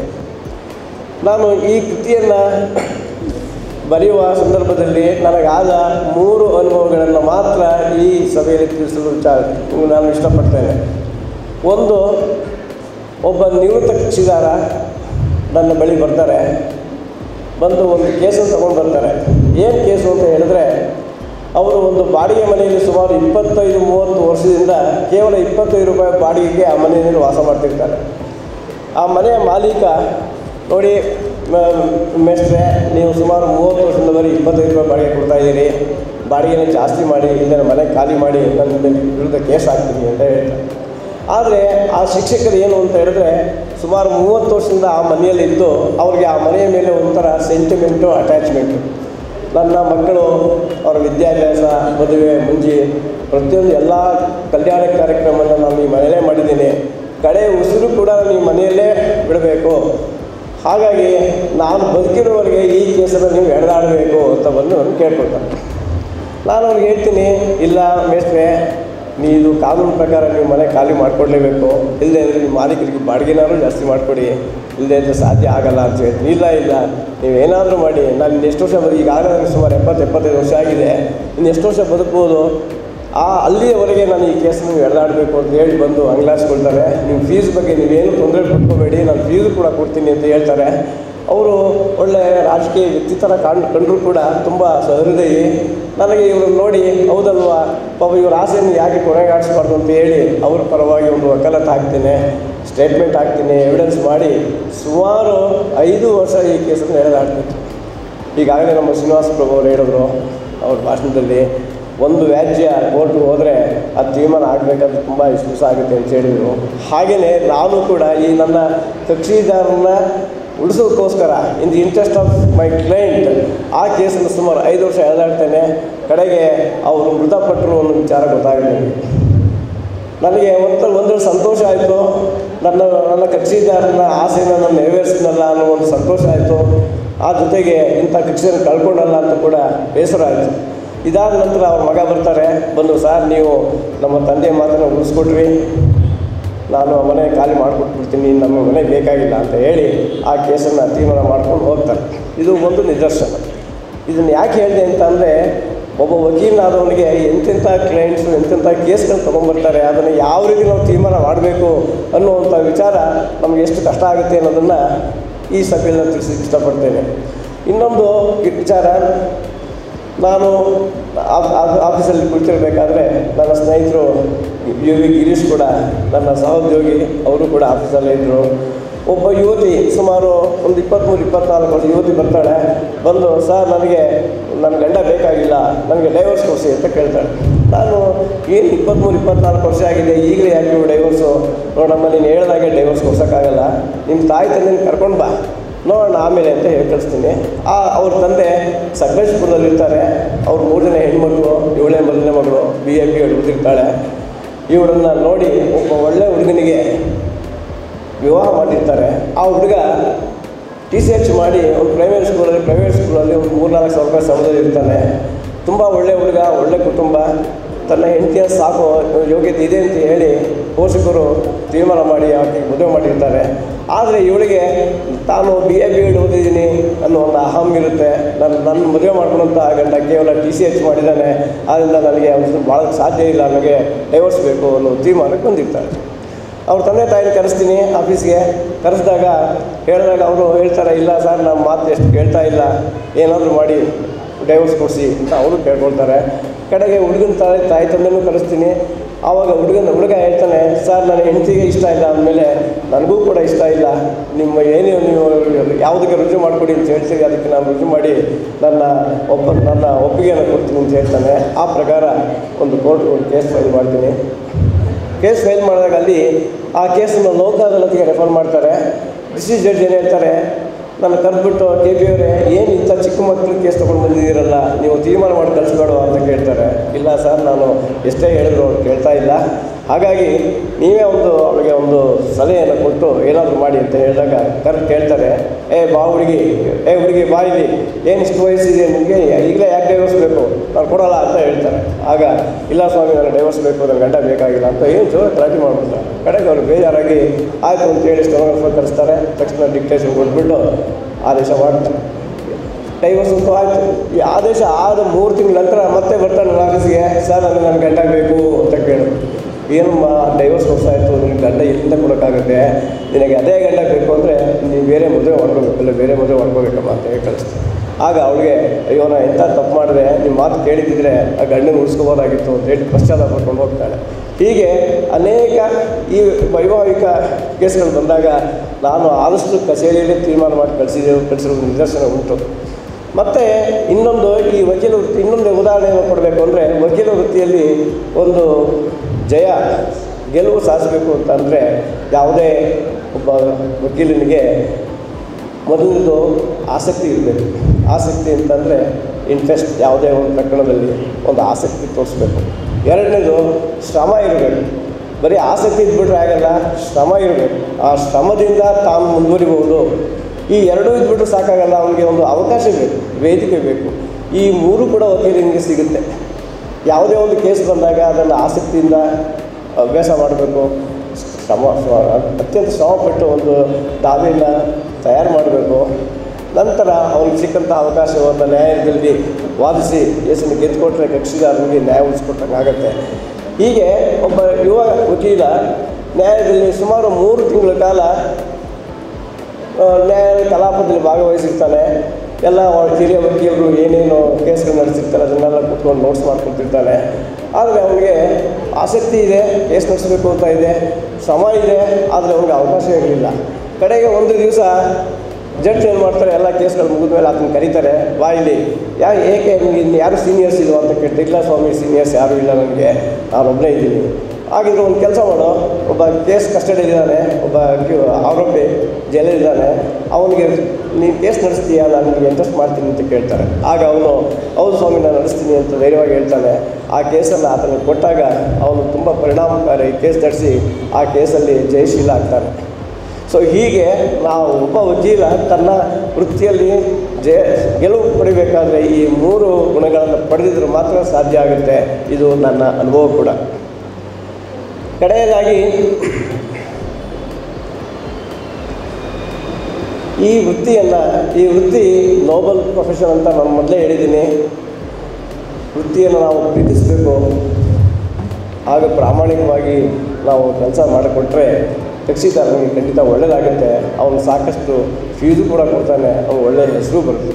ವಕೀಲ ನಾವನಿಗೆ ಮುಖ್ಯವಾಗಿ ಏನು ಬೇಕಾಗಿದೆ, ಹೆಸರು ಮತ್ತು ದುಡ್ಡು ಎರಡೂ ಕೂಡ ನಮ್ಮ ಪರಿಶ್ರಮದಿಂದ ಸಿಗುತ್ತೆ ಅಂತ ಹೇಳಿ ಈ ವಿಚಾರಗಳನ್ನು ನಾನು ಈ ಕೃತಿಯಲ್ಲಿ ಬರೆದಿದ್ದೀನಿ. ದಯವಿಟ್ಟು ಅದನ್ನು ಓದಿ ಇಷ್ಟು ಹೇಳಿ ನನ್ನ ಮಾತನ್ನು ಮುಗಿಸ್ತೀನಿ. ನಾನೊಂದು ಲಲಿತ ಪ್ರಬಂಧ ಸಂಕಲನವನ್ನು ಬರಿತಾ ಇದ್ದೀನಿ. ಅಪ್ಪನ ಒಂದು ಕೃತಿಯ ಕೆಲಸನೂ ಆಗ್ತಾ ಇದೆ ಅಂತ ನಾನು ಮಾತಾಡುವಾಗ ಯಾಕೆ ಇದನ್ನು ಇಬ್ಬರೂ ಕೂಡ ಸೇರಿ ಒಟ್ಟಿಗೆ ಬಿಡುಗಡೆ ಮಾಡಬಾರ್ದು ಅಂತ ಒಂದು ಒಳ್ಳೆಯ ಐಡಿಯಾ ಕೊಟ್ಟಿದ್ದು ಶುಭಶ್ರೀ ಪ್ರಸಾದ್ ಅವರು. ಅವರ ಮಾತಿನಂತೆ ಎರಡೂ ಕೃತಿಗಳನ್ನು ಒಟ್ಟಿಗೆ ಲೋಕಾರ್ಪಣೆ ಮಾಡುವಂತಹ ಸುಸಂದರ್ಭ ಬಂತು. ಅಪ್ಪ ಹೇಳಿದ್ದು ಎರಡೇ ಮಾತಾಡ್ತೀನಿ ಅಂತ. ಅವ್ರು ನನಗೆ ಒಪ್ಪಿಸಿದ್ರು ಕೂಡ, ಇಷ್ಟೇ ಮಾತಾಡ್ತೀನಿ, ಇದ್ರ ಬಗ್ಗೆ ಮಾತಾಡ್ತೀನಿ ಅಂತ. ಇವತ್ತು ಒಂದು 10 ನಿಮಿಷ ಮಾತಾಡ್ಬಿಟ್ರು. ಅಪ್ಪ ಕೇಸ್ ಬಗ್ಗೆ ಯಾವಾಗಲೂ ಫಸ್ಟು ಅವರ ಶೋತ್ರು ಅಂದರೆ ನಮ್ಮಮ್ಮ. ನಮ್ಮಮ್ಮಂಗೆ ಎಷ್ಟು ಅರ್ಥ ಆಗುತ್ತೋ ಬಿಡುತ್ತೋ ಗೊತ್ತಿಲ್ಲ, ಹ್ಞೂ ಬಿಡ್ತಾರೆ ಮಾತ್ರ. ಅವರೇ ಫಸ್ಟು ಕೇಳುಗರು. ಹೇಳ್ತಾ ಇರ್ತಾರೆ ಕೇಸ್ ಬಗ್ಗೆ, ಅವರು ಚರ್ಚೆ ಮಾಡ್ತಾ ಇರ್ತಾರೆ. ನಾನು ಮನೆಗೆ ಹೋದಾಗ ಅನೇಕ ವಿಚಾರಗಳನ್ನು ನಾನು ಈ ಥರ ಕೇಸ್ ಬಂದಿತ್ತು, ಈ ಥರ ಮಾಡ್ತಾಯಿದ್ದೀವಿ ಅಂತ ಹೇಳ್ತಾರೆ. ಆಗ ಒಂದು ಐಡಿಯಾ ಕೊಟ್ಟೆ ನಾನು. ಏನಪ್ಪ ಅಂದರೆ, ಸುಮ್ಮನೆ ನನ್ನ ಹತ್ರ ಹೇಳಿದ್ರೆ ನಾನು ಯಾರ ಹತ್ರ ಹೇಳಲಿ ಅದನ್ನು? ನೀವು ಯಾತಕ್ಕೆ ಒಂದು ಕೃತಿಯನ್ನು ಬರೀಬಾರ್ದು? ಸಿಂಪಲ್ಲಾಗಿ ಬರೀರಿ, ಪರವಾಗಿಲ್ಲ. ಅದು ಸಾಹಿತ್ಯಾತ್ಮಕವಾಗಿ ಇಲ್ಲದೇ ಇದ್ರೂ ಪರವಾಗಿಲ್ಲ, ಓದಿದರೆ ಅರ್ಥ ಆಗಬೇಕು, ಆ ಥರ ಬರೀರಿ ಅಂತ. ಅವರು ಒಂದು ಕಂಡೀಷನ್ ಹಾಕಿದ್ರು, ನೀನು ಅದನ್ನು ತಿದ್ದುಕೊಡ್ಬೇಕು, ಹಾಗಾದರೆ ಮಾತ್ರ ಬರಿತೀನಿ ಅಂತ. ವಕೀಲಿ ಪದಗಳನ್ನ ನಾನು ಹೇಗೆ ತಿದ್ದಲಿ? ಸೊ ನಾನು ಜಾಸ್ತಿ ಏನು ಅದನ್ನು ತಿದ್ದಕ್ಕೆ ಹೋಗಿಲ್ಲ. ಅವರು ಬರೆದ್ರು, ಅವ್ರು ಬರೆದಿದ್ದನ್ನ ನಾನು ಟೈಪ್ ಮಾಡಿಕೊಟ್ಟಿದ್ದೀನಿ ಅಷ್ಟೇ. ಟೈಪ್ ಮಾಡಿ ಒಂದು ಸುಂದರವಾದ ಒಂದು ರೂಪವನ್ನು ಕೊಟ್ಟಿದ್ದೀನಿ ಅಷ್ಟೇ. ಸೊ ಒಂದು ಸುಂದರವಾದ ಕೃತಿ ಹೊರಗಡೆ ಬಂತು. ಅನೇಕ ಅವರ ಕಿರಿಯ ವಕೀಲರಿಗೆ ಇದು ದಾರಿದೀಪ ಆಗುತ್ತೆ ಅಂದ್ರೇನೂ ತಪ್ಪಿಲ್ಲ. ಹಾಗಾಗಿ ಅವರಿಗೆ ನಾನು ಫಸ್ಟು ಕೃತಜ್ಞತೆಯನ್ನು ಸಲ್ಲಿಸ್ತೀನಿ.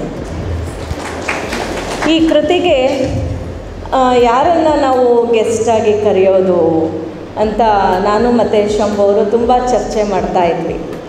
ಅಂಥ ಸಂದರ್ಭದಲ್ಲಿ ನಾವು ಇಂಟರ್ವ್ಯೂಸ್ನ ನೋಡಿದಾಗ ಸರ್ದು ಮತ್ತು ಮೇಡಮ್ದು ಇಂಟರ್ವ್ಯೂ ಬರ್ತಾಯಿತ್ತು. ಭಾಳ ಚೆನ್ನಾಗಿ ಮಾತಾಡ್ತಾಯಿದ್ರು.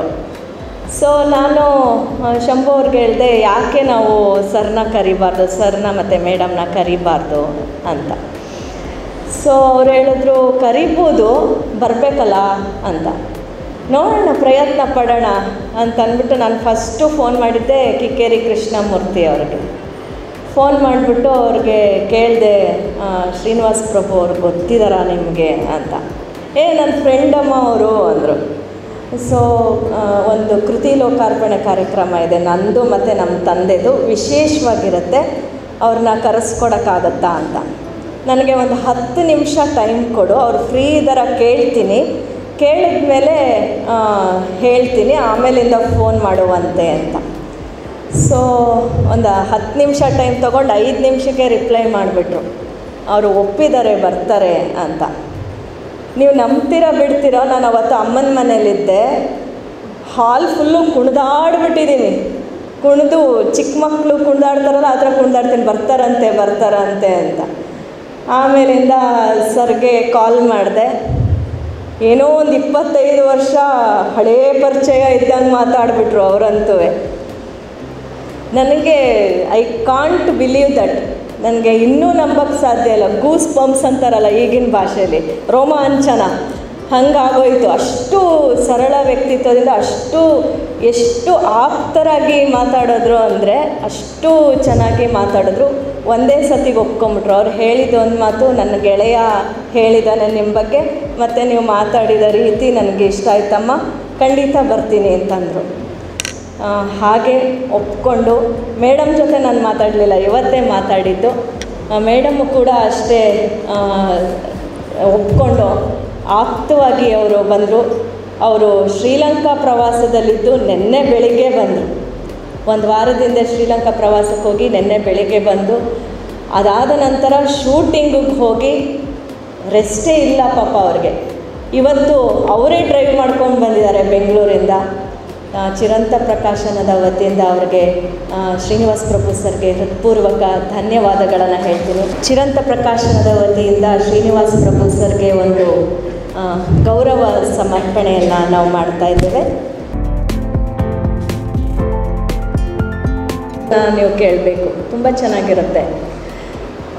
ಸಾಹಿತ್ಯಾಸಕ್ತರು ಅಷ್ಟು ಪ್ರೀತಿಯಿಂದ ಅಷ್ಟು ದೂರದಿಂದ ಬರ್ತಾರೆ ಅಂತಂದರೆ ನಮಗೂ ಖುಷಿ ಅಲ್ವಾ. ಚಿರಂತ ಪ್ರಕಾಶದಿಂದ ಅವ್ರಿಗೂ ಕೂಡ ಗೌರವ ಸಮರ್ಪಣೆಯನ್ನು ಮಾಡ್ತಾ ಇದ್ದೇವೆ. ಸರ್ ಅವ್ರನ್ನ ನಾನು ಅಣ್ಣ ಅಂತಲೇ ಕರೆಯೋದು.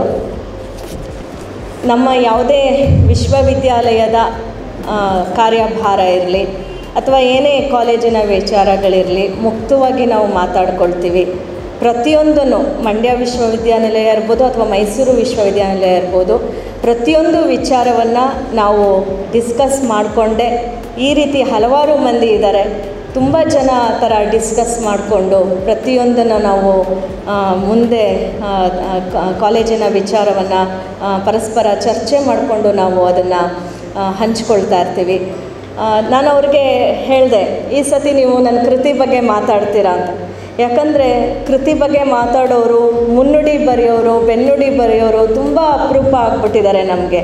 ಒಂದು ಆತಂಕ ಏನಪ್ಪ ಅಂತಂದರೆ, ನೆಕ್ಸ್ಟ್ ಜನ್ರೇಷನ್ ಅವರು ಪುಸ್ತಕ ಓದೋದೇ ಕಡಿಮೆ ಆಗಿಬಿಡುತ್ತೇನೋ, ಪುಸ್ತಕ ಬರೆಯೋರೇ ಕಡಿಮೆ ಆಗಿಬಿಡುತ್ತೇನೋ ಅನ್ನೋ ಆತಂಕ ಕೂಡ ನಮ್ಮಲ್ಲಿ ಖಂಡಿತ ಮೂಡುತ್ತೆ.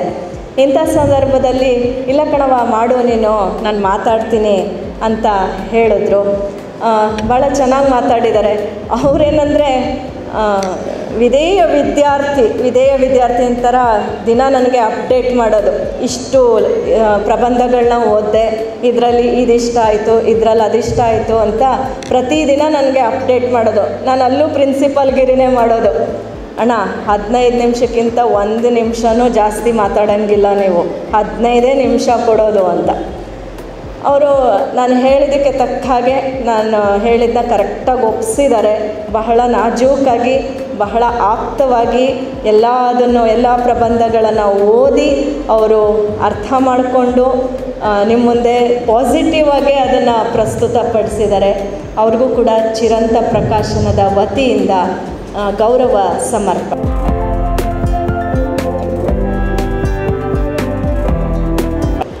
ಸೊ ಅವ್ರಿಗೆ ಮೋಸ್ಟ್ಲಿ ಕೋರ್ಟ್ಗಳಲ್ಲಿ ವಾದ ಮಾಡಿ ಜಾಸ್ತಿ ಅಭ್ಯಾಸ ಇರುತ್ತೆ. ಆದರೆ ಸರ್ರು ನೀವು ಪ್ಯಾನಲ್ ಡಿಸ್ಕಷನಲ್ಲಿ ನೋಡಿದ್ರೆ ಬಹಳ ಆರ್ಭಟಿಸ್ತಾ ಇರ್ತಾರೆ. ಇಲ್ಲಿ ಯಾಕೋ 5ರಿಂದ 7 ನಿಮಿಷಕ್ಕೆ ಮುಗಿಸಿದ್ರು. ಆದರೂ ಅವರು ತಗೊಂಡಂತಹ ಅವಧಿಯಲ್ಲಿ ಪ್ರಾಮಾಣಿಕವಾಗಿ ಜಡ್ಜ್ಮೆಂಟ್ ಕೃತಿಯ ಬಗ್ಗೆ, ಹಾಗೆ ನಮ್ಮ ತಂದೆಯ ಬಗ್ಗೆ ಮತ್ತು ಅಡ್ವೊಕೆಸಿ ಬಗ್ಗೆ ಸಾಕಷ್ಟು ವಿಚಾರಗಳನ್ನು ಹೇಳಿದ್ರು. ನಮ್ಮ ತಂದೆಯವರ ಕೃತಿಯನ್ನು ಹೈಕೋರ್ಟಲ್ಲಿ ಅವರು ಡಿಸ್ಕಸ್ ಮಾಡ್ತೀನಿ ಅಂತ ಹೇಳಿದ್ದಾರೆ. ಬಹಳ ಖುಷಿಯ ವಿಚಾರ. ಯಾಕಂದರೆ ಇತ್ತೀಚಿನ ದಿನಗಳಲ್ಲಿ ಪ್ರೊಫೆಷನಲ್ ಜಲಸಿ ಅಂತ ಇರುತ್ತೆ, ಅದು ಹೋಗಬೇಕು. ಆ ಪ್ರೊಫೆಷನಲ್ ಜಲಸಿ ಹೋದರೆ ಪ್ರತಿಯೊಂದು ಪ್ರೊಫೆಷನ್ ಕೂಡ ನೋಬೆಲ್ ಪ್ರೊಫೆಷನ್ ಆಗುತ್ತೆ ಅನ್ನೋದರಲ್ಲಿ ಸಂದೇಹ ಇಲ್ಲ. ಹಾಗಾಗಿ ಒಬ್ಬರಿಗೆ ಒಬ್ಬರು ಈ ರೀತಿ ಸಪೋರ್ಟನ್ನು ಕೊಡ್ತಾಯಿದ್ರೆ ಖಂಡಿತ ಎಲ್ಲ ಪ್ರೊಫೆಷನ್ಗಳು ಉನ್ನತ ಮಟ್ಟಕ್ಕೆ ಹೋಗುತ್ತೆ. ಈಗ ಒಂದು ಎಲ್ ಕೆ ವಕೀಲ್ ಮಿತ್ರ ಮೊಬೈಲ್ ಆ್ಯಪ್ ಅಂತ ಒಂದು ಅವರು ಇನ್ಸ್ಟಾಲ್ ಮಾಡಿಸೋಕ್ಕೆ, ಅಂದರೆ ಲೋಕಾರ್ಪಣೆ ಮಾಡೋದಕ್ಕೆ ತಯಾರು ಮಾಡ್ತಾ ಇದ್ದಾರೆ. ಅದರಲ್ಲಿ ಡೆಮಾನ್ಸ್ಟ್ರೇಷನ್ಗೆ ನನ್ನ ಕೈಲೇ ವಾಯ್ಸ್ ಕೊಡಿಸಿದ್ದಾರೆ. ಸೊ ಆ ಆ್ಯಪಲ್ಲಿ ವಕೀಲರ ಲಭ್ಯತೆ ಇರ್ಬೋದು, ಕಕ್ಷಿದಾರರಿಗೆ ಎಷ್ಟರ ಮಟ್ಟಿಗೆ ಅದು ಸಹಾಯ ಆಗುತ್ತೆ, ಯಾವ ಕೋರ್ಟಲ್ಲಿ ಯಾವ್ಯಾವ ಕೇಸಿದೆ, ಎಲ್ಲ ಸಮಗ್ರ ಮಾಹಿತಿಯನ್ನು ಆ ಆ್ಯಪಲ್ಲಿ ಅವರು ತರುವಂತಹ ಪ್ರಯತ್ನ, ಹೊಸ ಪ್ರಯತ್ನ, ದೇಶದಲ್ಲೇ ಪ್ರಥಮ ಪ್ರಯತ್ನ ಇದು. ಹಾಗಾಗಿ ಅವರಿಗೆ ಅಭಿನಂದನೆಯನ್ನು ಸಲ್ಲಿಸ್ತೀನಿ. ನಾನು 20 ವರ್ಷದ್ದು, 20ಕ್ಕೂ ಜಾಸ್ತಿನೇ ಇರ್ಬೋದೇನೋ. ನನ್ನನ್ನು ಪುಟ್ಟ ಹುಡುಗಿ ಇದ್ದಾಗಿಂದನೂ ಅವ್ರು ನೋಡಿದ್ದಾರೆ. ಬಹಳ ಚಿಕ್ಕ ವಯಸ್ಸಿಗೆ ಅವರ ಸಂಸ್ಥೆಯಲ್ಲಿ ಕೆಲಸ ಮಾಡೋದಕ್ಕೆ ಶುರು ಮಾಡಿದೆ. ನಮ್ಮಮ್ಮ ನನಗೆ ಒಂದು ಭದ್ರ ಬುನಾದಿಯನ್ನು ಹಾಕಿದ್ರೆ ವೃತ್ತಿ ಜೀವನದಲ್ಲಿ ಒಂದು ಸಮಾಜದಲ್ಲಿ ಪ್ರತಿಷ್ಠೆಯನ್ನು ಕೊಟ್ಟಂಥ ಮಹಾತಾಯಿ ಅವರು ಕೂಡ ನನ್ನ ತಾಯಿನೇ. ಅವರನ್ನು ಬಿಟ್ಟು ನನಗೆ ಯಾವ ಕಾರ್ಯಕ್ರಮನೂ ಮಾಡೋದಕ್ಕೆ ಸಾಧ್ಯನೇ ಇಲ್ಲ. ಈ ಸತಿ ಶಂಭು ಅವ್ರು ಹೇಳ್ದಂಗೆ ಅವರು ನನಗೆ ಈ ಬೇರೆಯವ್ರನ್ನ ಕರಿಯಮ್ಮ, ಯಾತಕ್ಕೆ ನನ್ನನ್ನೇ ಎಲ್ಲದಕ್ಕೂ ನೀನು ಇನ್ವೈಟ್ ಮಾಡ್ತೀಯಾ ಅಂತ ಹೇಳಿದ್ರು. ನಮ್ಮಮ್ಮನ ಕೈಲಿ ಇನ್ಫ್ಲೂಯೆನ್ಸ್ ಮಾಡಿಸ್ದೆ ನಾನು. ಅಮ್ಮ ಇನ್ಫ್ಲುಯೆನ್ಸ್ ಮಾಡು, ಅಪ್ಪಂದು ಕೃತಿ ಬಿಡುಗಡೆ ಇದೆ ಮಾಡು ಅಂತ. ಸೊ ಅವರು ಬಂದಿರೋದು ನಮ್ಮ ಪ್ರೀತಿಗೆ ಕಟ್ಟುಬಿದ್ದು. ಹಾಗಾಗಿ ಮೇಡಮ್ ತಮಗೆ ಹೃತ್ಪೂರ್ವಕ ಶುಭಕಾಮನೆಗಳು. ಮೇಡಮ್ಗೂ ಕೂಡ ನಾನು ಚಿರಂತ ಪ್ರಕಾಶನದ ವತಿಯಿಂದ ಅಭಿನಂದನೆಗಳನ್ನು ಸಲ್ಲಿಸ್ತೀನಿ. ಮುನ್ನುಡಿಯನ್ನು ಬರ್ಕೊಡೋವಂಥದ್ದು, ಬೆನ್ನುಡಿಯನ್ನು ಬರ್ಕೊಡೋವಂಥದ್ದು ಒಂದು ಚಾಲೆಂಜಿಂಗ್ ಆದ ವಿಚಾರ ಅಂತ.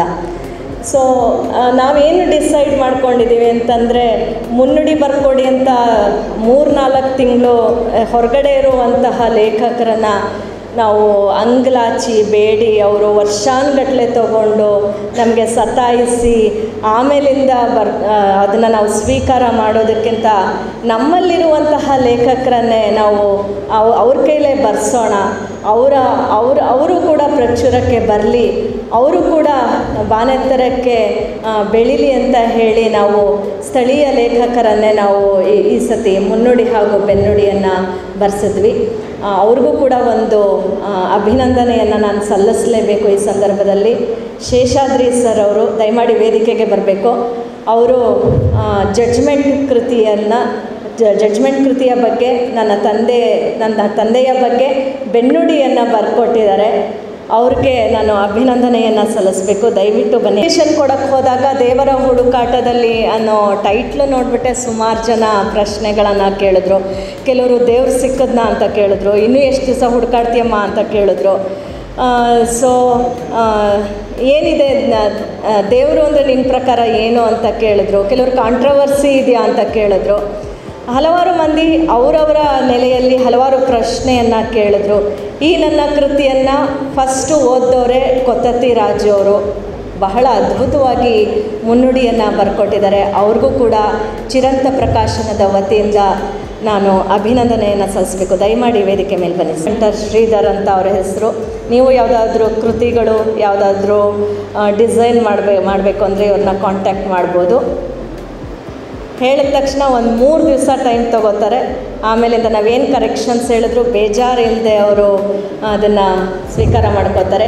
ಮುಖ್ಯವಾಗಿ ಸಾಹಿತ್ಯದ ವಿದ್ಯಾರ್ಥಿ ಆಗಿರೋದ್ರಿಂದ ನಮ್ಮ ಮನಸ್ಸಿನಲ್ಲಿ ಏನಿರುತ್ತೆ ಇಲ್ಲದೆ ಆ ಭಾವವನ್ನು ಅರ್ಥ ಮಾಡಿಕೊಂಡು ಅವರು ಹಾಗೆ ಮುಖಪುಟವನ್ನು ರಚಿಸ್ತಾರೆ. ನನ್ನ PhD ಪ್ರಬಂಧದ ಮುಖಪುಟವನ್ನು ಕೂಡ ಇವರೇ ರಚಿಸಿದ್ದು.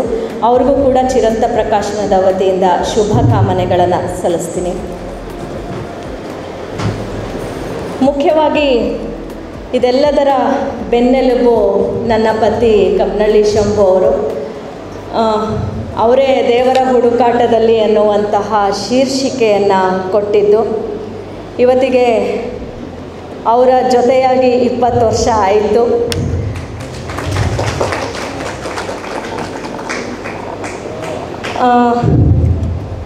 ಪ್ರತಿಯೊಂದು ಕೃತಿಯ ಬಗ್ಗೆ ಅವರೇ ವಿಮರ್ಶೆ ಮಾಡೋದು ಫಸ್ಟು. ಬರೀ ಕೃತಿಯ ಬಗ್ಗೆ ಅಲ್ಲ, ನೋಡಿ ಹೇಳ್ತಾ ಇದ್ದೀನಿ, ಆಚೆ ಓಡ್ತಾ ಇದ್ದಾರೆ. ಕೃತಿಯ ಬಗ್ಗೆ ಅಲ್ಲ, ಹೌದು, ಕೃತಿಯ ಬಗ್ಗೆ ಅಲ್ಲ, ಪ್ರತಿಯೊಂದು ವಿಚಾರದಲ್ಲೂ ವಿಮರ್ಶಾತ್ಮಕ ದೃಷ್ಟಿಕೋನದಿಂದ ಅವರು ಅದನ್ನು ನೋಡ್ತಾರೆ, ಬೆಂತಟ್ತಾರೆ, ಪ್ರೋತ್ಸಾಹಿಸ್ತಾರೆ. ಎಲ್ಲ ಪ್ರತಿಯೊಂದು ಅಪ್ಪ ಅಮ್ಮ ಏನು ಮಾಡ್ತಾಯಿದ್ರು ಪ್ರತಿಯೊಂದರ ಜವಾಬ್ದಾರಿಯನ್ನು ಅವರು ಇದೀಗ ನಿಭಾಯಿಸ್ತಾ ಇದ್ದಾರೆ. ಈ 20 ವರ್ಷಗಳು ಬಹಳ ಸುಂದರವಾಗಿತ್ತು. ಮುಂದೆ ಕೂಡ ಅವರ ಜೊತೆ ಹೀಗೆ ನನ್ನ ಪಯಣ ಸಾಗಲಿ ಅಂತ ನಾನು ಆ ದೇವರಲ್ಲಿ ಹುಡುಕಾಟ ನಡೆಸ್ತಾ ಇದ್ದೀನಿ. ಆ ದೇವರಲ್ಲಿ ಮತ್ತೆ ಕೇಳ್ಕೊತೀನಿ. ಇನ್ನು ನಮ್ಮ ತಂದೆ, ಆಗಲೇ ಹೇಳಿದೆ ನಾನು, ಅವರ ತಂದೆಯಿಂದ ಏನಾದರೂ ಬರಬೇಕು ಮಕ್ಕಳಿಗೆ ಅಂತ ಹೇಳ್ತಾರಲ್ಲ, ನಮ್ಮ ನಿರೂಪಕ ಹೇಳ್ತಾ ಇದ್ದ, ಡಾಕ್ಟ್ರ್ ಮಕ್ಕಳು ಡಾಕ್ಟ್ರ್ ಆಗ್ತಾರೆ, ಲಾಯರ್ ಮಕ್ಕಳು ಲಾಯರ್ ಆಗ್ತಾರೆ, ನೀವ್ಯಾಕೆ ಮೇಡಮ್ ಚೇಂಜ್ ಮಾಡಿಬಿಟ್ರಿ ಅಂತ. ಅದಕ್ಕೆ ನಾನು ಹೇಳಿದೆ, ನಮ್ಮ ಅಪ್ಪಂಗೆ 2 ಮಕ್ಕಳಪ್ಪ. ನನ್ನ ತಂಗಿ ಅವರ ಜವಾಬ್ದಾರಿಯನ್ನು ನಿಭಾಯಿಸ್ತಾ ಇದ್ದಾಳೆ. ಅವಳು ಕೂಡ ಅಡ್ವೊಕೇಟ್, ಇವಾಗ ಅಡ್ವೊಕೇಸಿಯನ್ನು ಮಾಡ್ತಾ ಇದ್ದಾಳೆ. ಒಂದು ಸತಿ ನಿಂತ್ಕೊಬಿಟ್ಟು ಸಿರಿ ಅಂತ, ಅವಳು ಕೂಡ ಅಡ್ವೊಕೇಟ್ ಆಗಿದ್ದಾಳೆ ಬೆಂಗಳೂರಲ್ಲಿ. ಸೊ ಅಪ್ಪನ ಜವಾಬ್ದಾರಿಯನ್ನು ಅವಳು ಮುಂದುವರಿಸ್ತಾ ಇದ್ದಾಳೆ. ನಮ್ಮ ತಂದೆಯಿಂದ ಬಂದದ್ದು, ನಾನು ಸುಮ್ಮನೆ ತಮಾಷೆ ಮಾಡ್ತಾ ಇರ್ತೀನಿ, ಕತ್ಲಿಗೆರೆ ಫ್ಯಾಮಿಲಿಯಿಂದ ಪಿತ್ರಾರ್ಜಿತವಾಗಿ ಏನೇನು ಬಂತು ಅಂದರೆ, ಒಂದು BP ಬಂತು, ಒಂದು ಮಂಡಿ ನೋವು ಬಂತು. ಇದು ದೈಹಿಕವಾಗಿ ಬಂದರೆ, ಮಾನಸಿಕವಾಗಿ ಭಾವನೆಗಳ ಮಹಾಪುರ ಅದೊಂದು. ಮತ್ತು ಇನ್ನೊಂದು ಮೌನವಾಗಿರುವಂಥದ್ದು.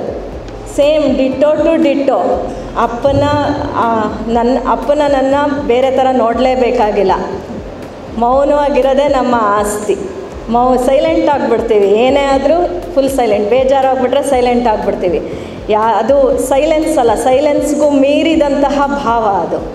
ಹಾಗಾಗಿ ಅಪ್ಪನಿಂದ ಬಂದದ್ದು ಮೌನ ಹಾಗೂ ಭಾವ, 2. ಆ 2 ಅಪ್ಪ ನಾನು ಕಾಪಾಡ್ಕೊಂಡು ಹೋಗ್ತೀನಿ ಅಂತ ಈ ಸಂದರ್ಭದಲ್ಲಿ ಹೇಳಿ, ದೇವರ ಹುಡುಕಾಟದಲ್ಲಿ ಹಾಗೆ ಜಡ್ಜ್ಮೆಂಟ್ 2 ಕೃತಿಯನ್ನು ಕೊಂಡು ಓದಿ ಖಂಡಿತ ನಿಮಗೆ ಇಷ್ಟ ಆಗತ್ತೆ ಅಂತ ತಿಳಿಸ್ತಾ, ತುಂಬ ಕಷ್ಟದ ಕೆಲಸ ಅಂತ ಹೇಳ್ತಿರ್ತಾರೆ. ಅದಕ್ಕೆ ನಾನು ಯಾವಾಗಲೂ ನಮ್ಮ ಕಾಲೇಜಲ್ಲಿ ನಾನು ಉದ್ಘಾಟನೆ ಆದಮೇಲೆ ಮುಖ್ಯ ಅತಿಥಿಯಾಗಿ ಹಾಕ್ಸ್ಕೊಂಡ್ಬಿಡ್ತೀನಿ. ನಮ್ಮ ಹಸ್ಬೆಂಡ್ ಯಾವಾಗಲೂ ಅಧ್ಯಕ್ಷರಾಗಿರ್ತಾರೆ. ಸೊ ಅವರು ಯಾವಾಗಲೂ ಹೇಳ್ತಿರ್ತಾರೆ, ಈ ಅಧ್ಯಕ್ಷರು ನೋಡಿ ಭಾಳ ಕಷ್ಟ ಅಂತ. ಆದರೆ ಇವತ್ತು ನಾನು ಇಲ್ಲಿ ಅಧ್ಯಕ್ಷತೆ ವಹಿಸ್ಬೇಕಾಗಿ ಬಂದು, ಸುಮಾರಣ್ಣಿಯವ್ರು ಮೊದಲೇ ಹೇಳಿದ್ದಾರೆ, ಯಾರು ಎಲ್ಲಿ ಹೋಗ್ಬೇಡಿ ಅಧ್ಯಕ್ಷರು ನೋಡಿ ಆಗತ್ತಂತ. ಸೊ ಈ ಒಂದು ಕಾರ್ಯಕ್ರಮ ಕೆ ಪ್ರಭಾಕರ್ ಅವರ ಜಡ್ಜ್ಮೆಂಟ್ ಹಾಗೂ ಡಾಕ್ಟರ್ ಸುಮಾರಾಣಿ ಶಂಭೂರವರ ದೇವರ ಹುಡುಕಾಟ ಅನ್ನುವ 2 ಕೃತಿಗಳ ಲೋಕಾರ್ಪಣೆ ಸಮಾರಂಭ.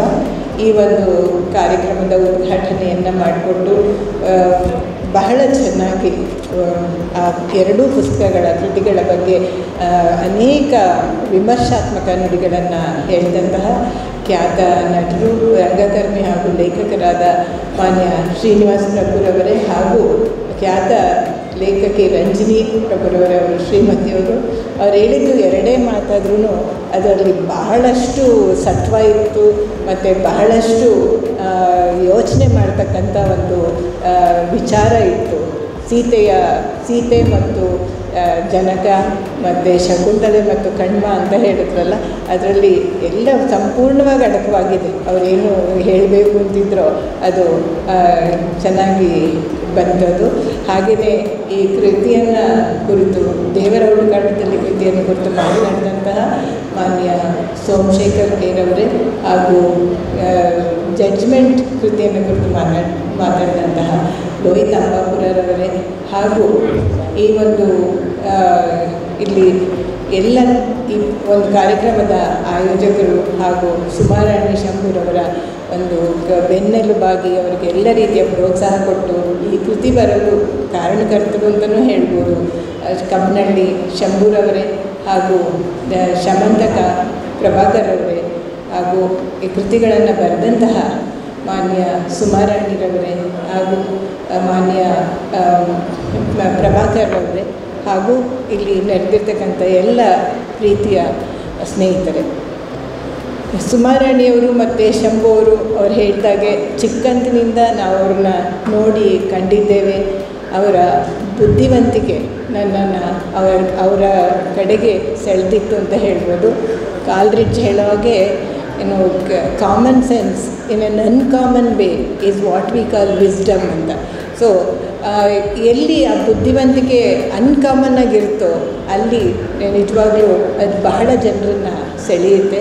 ಹಾಗೆ ಸುಮಾರಾಣಿ ಅವ್ರಿಗೂ ಒಂದೆರಡು ಚರ್ಚೆಗಳನ್ನು ಕೇಳಿದ್ದೆ ಚಿಕ್ಕ ಹುಡುಗಿ ಆಗಿದ್ದಾಗ. ಹಾಗೆ ಅವರು ಗೋಲ್ಡ್ ಮೆಡಲಿಸ್ಟ್ ಅಂತ ಗೊತ್ತಾದಾಗ ನಮ್ಮ ಕಾಲೇಜಲ್ಲಿ ಬನ್ನಿ, ನಮ್ಮ ಕಾಲೇಜಲ್ಲಿ ಮಾಡಿ ಅಂತ ನಾನು ಕೇಳಿಕೊಂಡಿದ್ದೆ.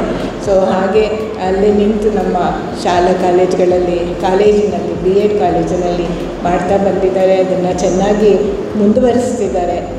ಹಾಗೆಯೇ ಈ ಕೃತಿಯನ್ನು ಬಹಳ ಚೆನ್ನಾಗಿ ಬರೆದಿದ್ದಾರೆ. ಅವ್ರು ಹೇಳಿದಾಗೆ ನಾನು ಅವರ ಎಲ್ಲ ಕೃತಿಗೂ ಕೂಡ ನಾನು ಒಬ್ಬರು ಮುಖ್ಯ ಅತಿಥಿಯಾಗಿ ಮತ್ತು ಅಲ್ಲಿ ಭಾಗವಹಿಸಿದ್ದೇನೆ, ಮಾತಾಡಿದ್ದೇನೆ.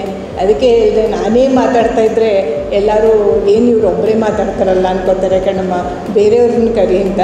ಆದರೆ ಮತ್ತೆ ಅವರ ಪ್ರೀತಿಗೆ ಮನಸ್ಸೊತ್ತಿಲ್ಲಿ ಬರಬೇಕಾಯ್ತು. ಹಾಗೂ ಶಮಂತಕರವರು ಬಂದು ಹೇಳಿದಾಗ ಅವರು ಹುಷಾರಿಲ್ಲದೆ ಇದ್ದರೂ ಬಂದು ನಮ್ಮ ಮನೆ ಕರೆದಾಗ ನನಗೆ ತುಂಬಾ ಸಂಕೋಚ ಆಯಿತು.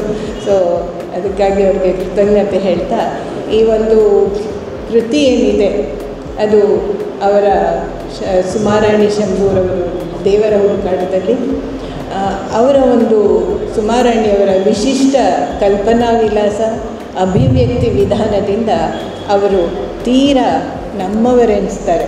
ಯಾರೇ ಕೃತಿ ಓದಿದ್ರೂ ಅದು ನಮ್ಮದೇ ಕೆಲವು ಭಾವನೆಗಳು ಅಲ್ಲಿದೆಯೇನೋ ಅನಿಸೋವಷ್ಟು ಹತ್ತಿರ ಆಗ್ತಾರೆ. ಈ ಒಂದು ಕೃತಿನಲ್ಲಿ 10 ಸಂಗತಿಗಳಿದೆ. ಆದರೆ ಎಲ್ಲೂ ಕೂಡ ಈ ಬರವಣಿಗೆ ಹಿಂದೆ ಒಂದು ನಿರ್ದಿಷ್ಟ ವಿಷಯದ ಕಟ್ಟುಪಾಡಿಲ್ಲ. 10 ಸಂಗತಿಗಳನ್ನು ಹೇಳ್ತಾ ಹೋಗ್ತಾರೆ. ಅದೆಲ್ಲ ಅವರ ಮನಸ್ಸಿನ ಬಿಡಿ ಹೂಗಳಾಗಿ ರೂಪುಗೊಂಡಿದೆ ಅಂತ ಅನಿಸುತ್ತೆ. ಸೊ ಜೊತೆಗೆ ಆ ಭಾವನೆಗಳ ಚಿತ್ತಲಹರಿ ಇದೆ ಅಲ್ಲಿ. ಅವರೇ ಹೇಳೋ ಹಾಗೆ ಕಡಲಿಗೆ ಹೆಬ್ಬಾಗಿಲು ಬೇಡ, ಬರವಣಿಗೆಗೆ ಎಲ್ಲೆಯೂ ಬೇಡ ಅಂತ ಹೇಳ್ತಾರೆ. ಸೊ ಹಾಗೆ ಎಲ್ಲೂ ಒಂದು ಎಲ್ಲೆಯನ್ನು ಕಟ್ಕೊಂಡಿಲ್ಲ ಅವರು. ಎಲ್ಲ ರೀತಿಯ ವಿಚಾರಗಳನ್ನು ಕೂಡ ಹೇಳ್ತಾ ಹೋಗ್ತಾರೆ. ಹಾಗೆ ಅವ್ರು ಹೇಳ್ತಾರಲ್ಲ, ಅನೇಕ ಆಪ್ತರು ಕೂಡ ಸಂತೋಷವನ್ನು ಕೊಟ್ಟಿದ್ದಾರೆ, ದುಃಖವನ್ನು ಕೊಟ್ಟಿದ್ದಾರೆ ಅಂತ. ಅದು ನನಗೆ ಚೆನ್ನಾಗಿ ಅರ್ಥ ಆಗುತ್ತೆ. ಯಾಕೆಂದರೆ ಕಾಲೇಜಲ್ಲಿ ಎಷ್ಟೊಂದು ರಾಜಕೀಯ ಇದೆ, ಅವ್ರ ಮನಸ್ಸಿಗೆ ಎಷ್ಟೊಂದು ನೋವಾಗಿದೆ. ಸೊ ಮನಸ್ಸಿನ ಮುಖವಾಡ ಹೊತ್ತ ಅನೇಕ ಸ್ನೇಹಿತರು ಜೊತೆ ಹೊಡೆದಾಡಿ ಕಾದಾಡಿ ಮೇಲೆದ್ದು ನಿಂತಿದ್ದಾರೆ. ನಾನು ಅವ್ರಿಗೆ ನಿಜಕ್ಕೂ ಒಂದು ಅಭಿನಂದನೆ ಹೇಳಬೇಕಿಲ್ಲಿ. ಸೊ ಇಲ್ಲಿಯ ಕೆಲವು ಲೇಖನಗಳು ಮನಸ್ಸಿಗೆ ಹಿತ ನೀಡುತ್ತೆ ಮತ್ತು ಬರವಣಿಗೆ ಇಡೀ ಲೋಕದ ವಿಚಾರಗಳನ್ನು ನಮ್ಮ ಮನದ ಜಗಲಿಗೆ ತಂದು ಸುರಿಯುವ ವರದಿಗಾರ ಅಂತ ಹೇಳ್ತಾರೆ. ಬರವಣಿಗೆಗೆ ಬಹಳಷ್ಟು ಮಹತ್ವವನ್ನು ಕೊಟ್ಟಿದ್ದಾರೆ. ಬರವಣಿಗೆ ಅಂದ್ರೇ ಬದುಕು, ಕಷ್ಟ ನಷ್ಟ, ಸುಖ ದುಃಖಗಳು ಒಟ್ಟಾಗಿ ಚಲಿಸುವ ಲೋಕ ಅಂತ ಹೇಳ್ತಾರೆ. ಸೊ ಅನೇಕ ಲೇಖನಗಳಲ್ಲಿ ಒಂದು ಜೀವನೋತ್ಸಾಹವನ್ನು ನಾವು ಕಾಣ್ತೇವೆ. ಸೊ ಜೊತೆಗೆ ಬಹಳಷ್ಟು ಕಾವ್ಯಾತ್ಮಕವಾಗೂ ಇದೆ ಮತ್ತು ಮಳೆ ಅನ್ನೋದಾಗಲಿ ಅದರಲ್ಲೆಲ್ಲ ಸಾಕಷ್ಟು ಎಲ್ಲ ಲೇಖನಗಳಲ್ಲೂ ಅವ್ರು ಹೇಳಿದಾಗೆ ಗಾದೆಗಳು, ಪುರಾಣ ವಿಷಯಗಳು ಎಲ್ಲವನ್ನು ಕೂಡ ಸೇರಿಸಿದ್ದಾರೆ. ಹಾಗೆ ಮನುಜನ ಬಾಳು ಅತಿ ರಮ್ಯ, ಅತಿ ಭವ್ಯ, ಆಶಾಭಿಲಾಷೆಗಳ ಸುಂದರ ಸ್ವಪ್ನ ಸೌಧ ಅನ್ನೋದು ಇಲ್ಲಿ ಚಿಕ್ಕ ಚಿಕ್ಕ ಲೇಖನಗಳಲ್ಲಿ ನಮಗೆ ಗೊತ್ತಾಗುತ್ತೆ. ಹಾಗೆ ಕಾರ್ಯಾಚರಣೆಯ ಕಾಯಕ ರಂಗ ಅಂತಲೂ ಹೇಳ್ತಾರೆ. ದೇವರ ಹುಡುಕಾಟದಲ್ಲೇ ಕಾಯಕದಲ್ಲೇ ದೇವರನ್ನು ಕಾಣಬಹುದು ಅಂತ ಹೇಳ್ತಾರೆ. ಆದರೆ ಇದೆಲ್ಲ ಇಲ್ಲಿ ಹೇಳ್ತಾರಲ್ಲ, ಹಾಗೆ ಅವ್ರು ಹೇಳುವಂಥ ವಿಷಯಗಳು, ನುಡಿ ತರಂಗಗಳು ದಿನಗನ್ನಡಿಯಲ್ಲಿ ಪ್ರತಿಫಲಿಸಬೇಕೇ ಹೊರತು ದುರುಗುಟ್ಟಿ ನೋಡಬಾರ್ದು ಅಂತ ಹೇಳ್ತಾರೆ. ಅಂದರೆ ಅವರು ಏನು ಹೇಳ್ತಾರೆ ಮಾತುಗಳು, ಅದು ಎಲ್ಲೂ ಕೂಡ ಬಹಳ ಕೋಪದಲ್ಲಿ ಇನ್ನೊಬ್ಬರಿಗೆ ನೋವಾಗೋ ಹಾಗೆ ಅಥವಾ ಇನ್ನೊಬ್ಬರನ್ನು ಹೀಗಳೆದು ಇನ್ನೊಬ್ಬರಿಗೆ ಮೂದಲಿಕೆಯಾಗಿ ಎಲ್ಲೂ ಅವರು ಹೇಳಿಲ್ಲ. ಹಾಗಾಗಿ ಅದು ಮನಸ್ಸಿನಲ್ಲಿ ನಿಲ್ಲುತ್ತೆ. ಯಾವ ವಿಚಾರವನ್ನೂ ಕೂಡ ತುಂಬ ತೀರ ಖಡಕ್ಕಾಗಿ ಬಯ್ಯೋ ಅಂತ ಹೇಳಿದೆ, ನಿಜವಾದ ಮಧುರತೆ, ಬಾಂಧವ್ಯ, ಜೀವನದ ತಳಹದಿ ಅಂತ ಹೇಳ್ತಾ ತಪ್ಪುಗಳನ್ನು ಹೆಕ್ಕಿ ತೆಗೆದು ತೋರಿಸಿ ಅಲ್ಲೇ ಹಿತವಾದ ಉಪದೇಶಗಳನ್ನು ಕೂಡ ಕೊಡ್ತಾರೆ. ತುಂಬ ಹಲವಾರು ಕಡೆ ತುಂಬ ಬೋಧನಪ್ರಿಯವಾಗಿದೆ ಇದು. ಕೆಲವು ಪ್ರೇರೇಪಿಸುವಂತಹ ಒಂದು ಚೈತನ್ಯ ಶಕ್ತಿನೂ ಹೊರಹೊಮ್ಮಿದೆ. ಹಸನ್ಮುಖಿ ಇದರಲ್ಲಿ ಜಹನರಾಳ ಛಲ ಏನಿದೆ, ಅವಳು ಹೇಗೆ ಜೀವನವನ್ನು ಕಂಡುಕೊಂಡ್ಳು, ಹೇಗೆ ಜೀವನದಲ್ಲಿ ಗೆದ್ದಳು, ಇದೆಲ್ಲ ಕೂಡ ಒಂದು ಚೈತನ್ಯ ಶಕ್ತಿಯಾಗಿದೆ. ಜೊತೆಗೆ ಅದರಲ್ಲಿ ಎಲ್ಲ ಒಂದು ಲೇಖನಗಳಲ್ಲೂ ಕೂಡ ನಾವೇನು ನೋಡ್ತೀವಿ ಅಂದರೆ ವೈಯಕ್ತಿಕವಾದದ್ದನ್ನು ಸಾರ್ವತ್ರಿಕವಾಗಿ ಮಾಡಿ ಅಲ್ಲೊಂದು ಮಾರ್ಗದರ್ಶನ ಇರುತ್ತೆ. ವ್ಯಷ್ಟಿ ಭಾವನೆಗಳ ತುಡಿತದ ಅಭಿವ್ಯಕ್ತಿ ಮಾತ್ರವಾಗದೆ ಸಮಷ್ಟಿ ಹಿತದ ಹಂಬಲವೂ ಅದರಲ್ಲಿ ತುಂಬಿಕೊಂಡಿದೆ ಅಂತ ಅನಿಸುತ್ತೆ.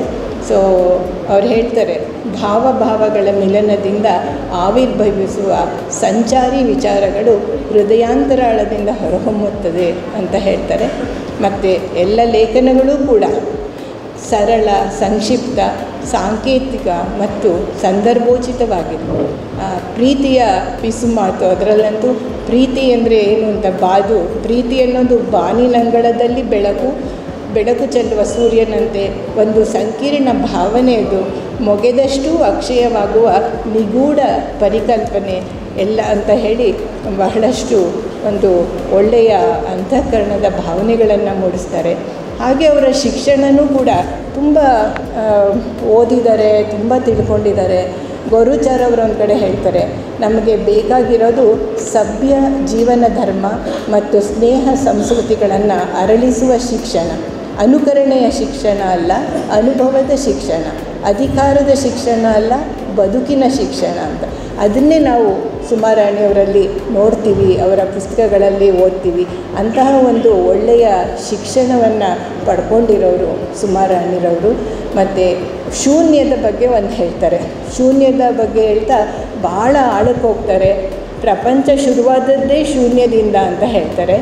ಹಾಗೆ ನಾವು ಇದನ್ನು ಶೂನ್ಯದ ಬಗ್ಗೆ ಓದಿದಾಗ ಓಂ ಪೂರ್ಣಮದ ಪೂರ್ಣಮಿದಂ ಪೂರ್ಣಾತ್ ಪೂರ್ಣಮದಚ್ಯತೆ ಪೂರ್ಣಸ್ಯ ಪೂರ್ಣಮಾದಾಯ ಪೂರ್ಣಮೇವಾವಶಿಷ್ಯತೆ ಅಂತ ಹೇಳಿ ಏನು ನಮ್ಮ ಉಪನಿಷತ್ತುಗಳಲ್ಲಿ ಒಂದು ಮುಖ್ಯ ಮೂಲವಾದ ವಿಷಯವನ್ನು, ಮೂಲಾಧಾರ ವಿಷಯವನ್ನು ಹೇಳಿದ್ದಾರೋ, ಹಾಗೆ ಈ ದೃಶ್ಯ ಜಗತ್ತು ಉದ್ಭವವಾಗಿದ್ದೇ ಪೂರ್ಣದಿಂದ, ಪರಬ್ರಹ್ಮನೂ ಪೂರ್ಣ, ಈ ಭೌತಿಕ ಜಗತ್ತೂ ಪೂರ್ಣ. ಆ ಪೂರ್ಣದಿಂದ ಈ ಪೂರ್ಣವನ್ನು ಕಳೆದರೆ ಉಳಿಯುವುದು ಅಗೋಚರ ಶಕ್ತಿಯಾಗಿರುವ ಪೂರ್ಣವೇ ಅಂತ, ಪೂರ್ಣದಲ್ಲಿ ಬ್ರಹ್ಮಾಂಡವೇ ಅಡಗಿದೆ ಅಂತ ಹೇಳ್ತಾರೆ. ಸೊ ಅದನ್ನು ಇಲ್ಲಿ ಬಟ್ಟಿ ಇಳಿಸಿದ್ದಾರೆ ಅವರ ಒಂದು ಶೂನ್ಯ ಅನ್ನುವ ಒಂದು ಲೇಖನದಲ್ಲಿ. ಸಂಸ್ಕೃತದ ಶೂನ್ಯವೇ ಕನ್ನಡದ ಸೊನ್ನೆಯಾಯಿತು. ಭೌತ ವಿಜ್ಞಾನಿ ಸತ್ಯೇಂದ್ರನಾಥ ಬೋಸ್ರವರು ಐನ್ಸ್ಟೈನ್ರವರ ಬಳಿ ಇಂಗ್ಲೆಂಡ್ನಲ್ಲಿ ಅವರು ಭೇಟಿಯಾಗ್ತಾರೆ. ಆಗ ಐನ್ಸ್ಟೈನ್ ಹೇಳ್ತಾರೆ, ಜಗತ್ತಿನ ವಿಜ್ಞಾನಕ್ಕೆ ಭಾರತದ ಕೊಡುಗೆ 0 ಅಂತ ಹೇಳ್ತಾರೆ. ಆವಾಗ ಮೊದಲು ಸತ್ಯೇಂದ್ರನಾಥ್ ಅವ್ರಿಗೆ ಬೇಜಾರಾಗುತ್ತೆ. ಏನು ಭಾರತದವರು ಏನೂ ಕೊಟ್ಟೇ ಇಲ್ಲ ಅಂತ ಹೇಳ್ತೀರಾ ನಮ್ಮ ಇದು ವಿಜ್ಞಾನಕ್ಕೆ, ಪ್ರಪಂಚದ ವಿಜ್ಞಾನಕ್ಕೆ ಅಂತ ಕೇಳ್ತಾರೆ. ಅದಕ್ಕೆ ಐನ್ಸ್ಟೈನ್ ಅವರು ಹೇಳ್ತಾರೆ, ಇಲ್ಲ, ಭಾರತದವರು ಬಹಳ ದೊಡ್ಡದಾದ ಸೊನ್ನೆಯನ್ನು ಕೊಟ್ಟಿದ್ದಾರೆ. ಭಾರತದವರು ಸೊನ್ನೆ ನೀಡದಿದ್ದರೆ ಜಗತ್ತಿಗೆ ದಶಮಾಂಶ ಪದ್ಧತಿಯೇ ಬರ್ತಾ ಇರಲಿಲ್ಲ. ಅದನ್ನು ಕಲಿಸಿದವರು ಭಾರತದವರು. ಅದರಿಂದನೇ ವಿಜ್ಞಾನದ ಪ್ರಗತಿಯಾಗಿದೆ. ಶೂನ್ಯ ಅಂದರೆ ಅದೊಂದು ಮಹಾವಜ್ರ ಅಂತ ಹೇಳಿ ಈ ಪುಸ್ತಕದಲ್ಲೂ ಬಂದಿದೆ. ಅದು ನಿಜಕ್ಕೂ ಎಲ್ಲ ಕಡೆಗೂ ನಿಜವಾಗಿರುವಂಥ ಒಂದು ಸಂಗತಿ. ಅದನ್ನ ಬಹಳ ಚೆನ್ನಾಗಿ ವಿವರಿಸಿದ್ದಾರೆ. ಎಲ್ಲ ವಿಷಯನೂ ಅಷ್ಟೇ, ಅವ್ರು ಹೇಳಿದ್ರಲ್ಲ, ಸಾಲ ಅನ್ನೋದಾಗಲಿ, ಸಾಹಿತಿಗಳ ಸಹವಾಸ, ಪ್ರತಿಯೊಂದೂ ಕೂಡ ಒಂದೊಂದು ರೀತಿಯಲ್ಲಿ ಮನಸ್ಸಿಗೆ ತಟ್ಟುತ್ತೆ, ಮನಸ್ಸಿಗೆ ಒಂದು ಮುದವನ್ನು ಕೊಡುತ್ತೆ, ಹಾಗೆ ವಾಸ್ತವಿಕತೆಯನ್ನು ಕೂಡ ಹೇಳಿಕೊಡುತ್ತೆ. ಸೊ ಹಾಗೆ ತುಂಬ ಚೆನ್ನಾಗಿ ಪುಸ್ತಕವನ್ನು ಬರೆದಿದ್ದಾರೆ. ಅವರಿಗೆ ಅಭಿನಂದನೆಗಳನ್ನು ತಿಳಿಸೋದಕ್ಕೆ ನಾನು ಇಷ್ಟಪಡ್ತೇನೆ. ಹಾಗೆ ಪ್ರಭಾಕರ್ ಸರ್ ಅವರು ಈ ಜಡ್ಜ್ಮೆಂಟ್ ಪುಸ್ತಕ ಬರೆದಿದ್ದಾರಲ್ಲ, ಅದು ತುಂಬಾ ಮಾರ್ಗದರ್ಶಕವಾಗಿದೆ. ಎಲ್ರಿಗೂ ಕೂಡ ಅದು ಆದರ್ಶಪ್ರಾಯವಾಗಿದೆ ಅಂತ ಹೇಳಬೇಕು. ಏಕೆಂದರೆ ಅವ್ರು ಹೇಳಿದ್ರು, ಇವಾಗ ವಕೀಲರಿಗೆ ಬೇಕಾಗಿರೋದು ಶ್ರಮ, ಆಸಕ್ತಿ, ಅವಕಾಶ ಅಂತ ಹೇಳಿ.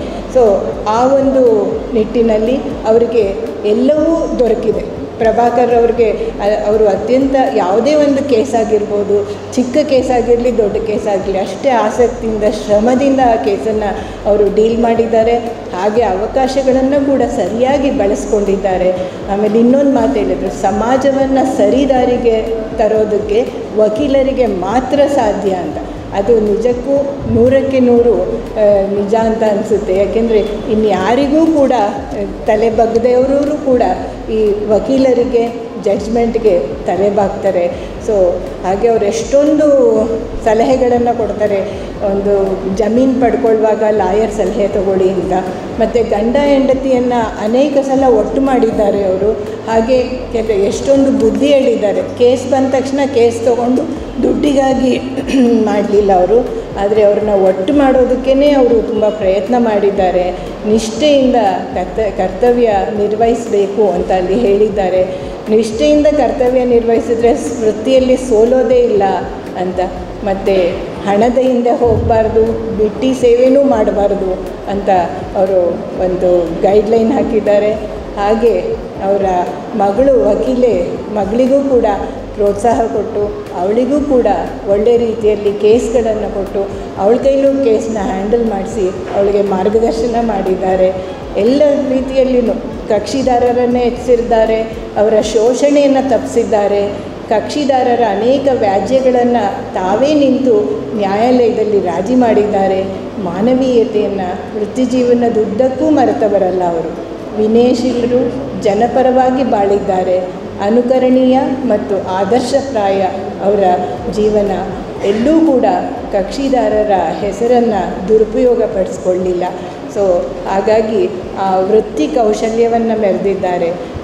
ಅವರಿಗೂ ಕೂಡ ನಾನು ಇಲ್ಲಿ ಅಭಿನಂದನೆಗಳನ್ನು ಹೇಳ್ತಾ ಇಷ್ಟು ಮಾತಾಡೋದಕ್ಕೆ ನನಗೆ ಅವಕಾಶ ಕೊಟ್ಟ ತಮ್ಮೆಲ್ಲರಿಗೂ ಧನ್ಯವಾದಗಳು.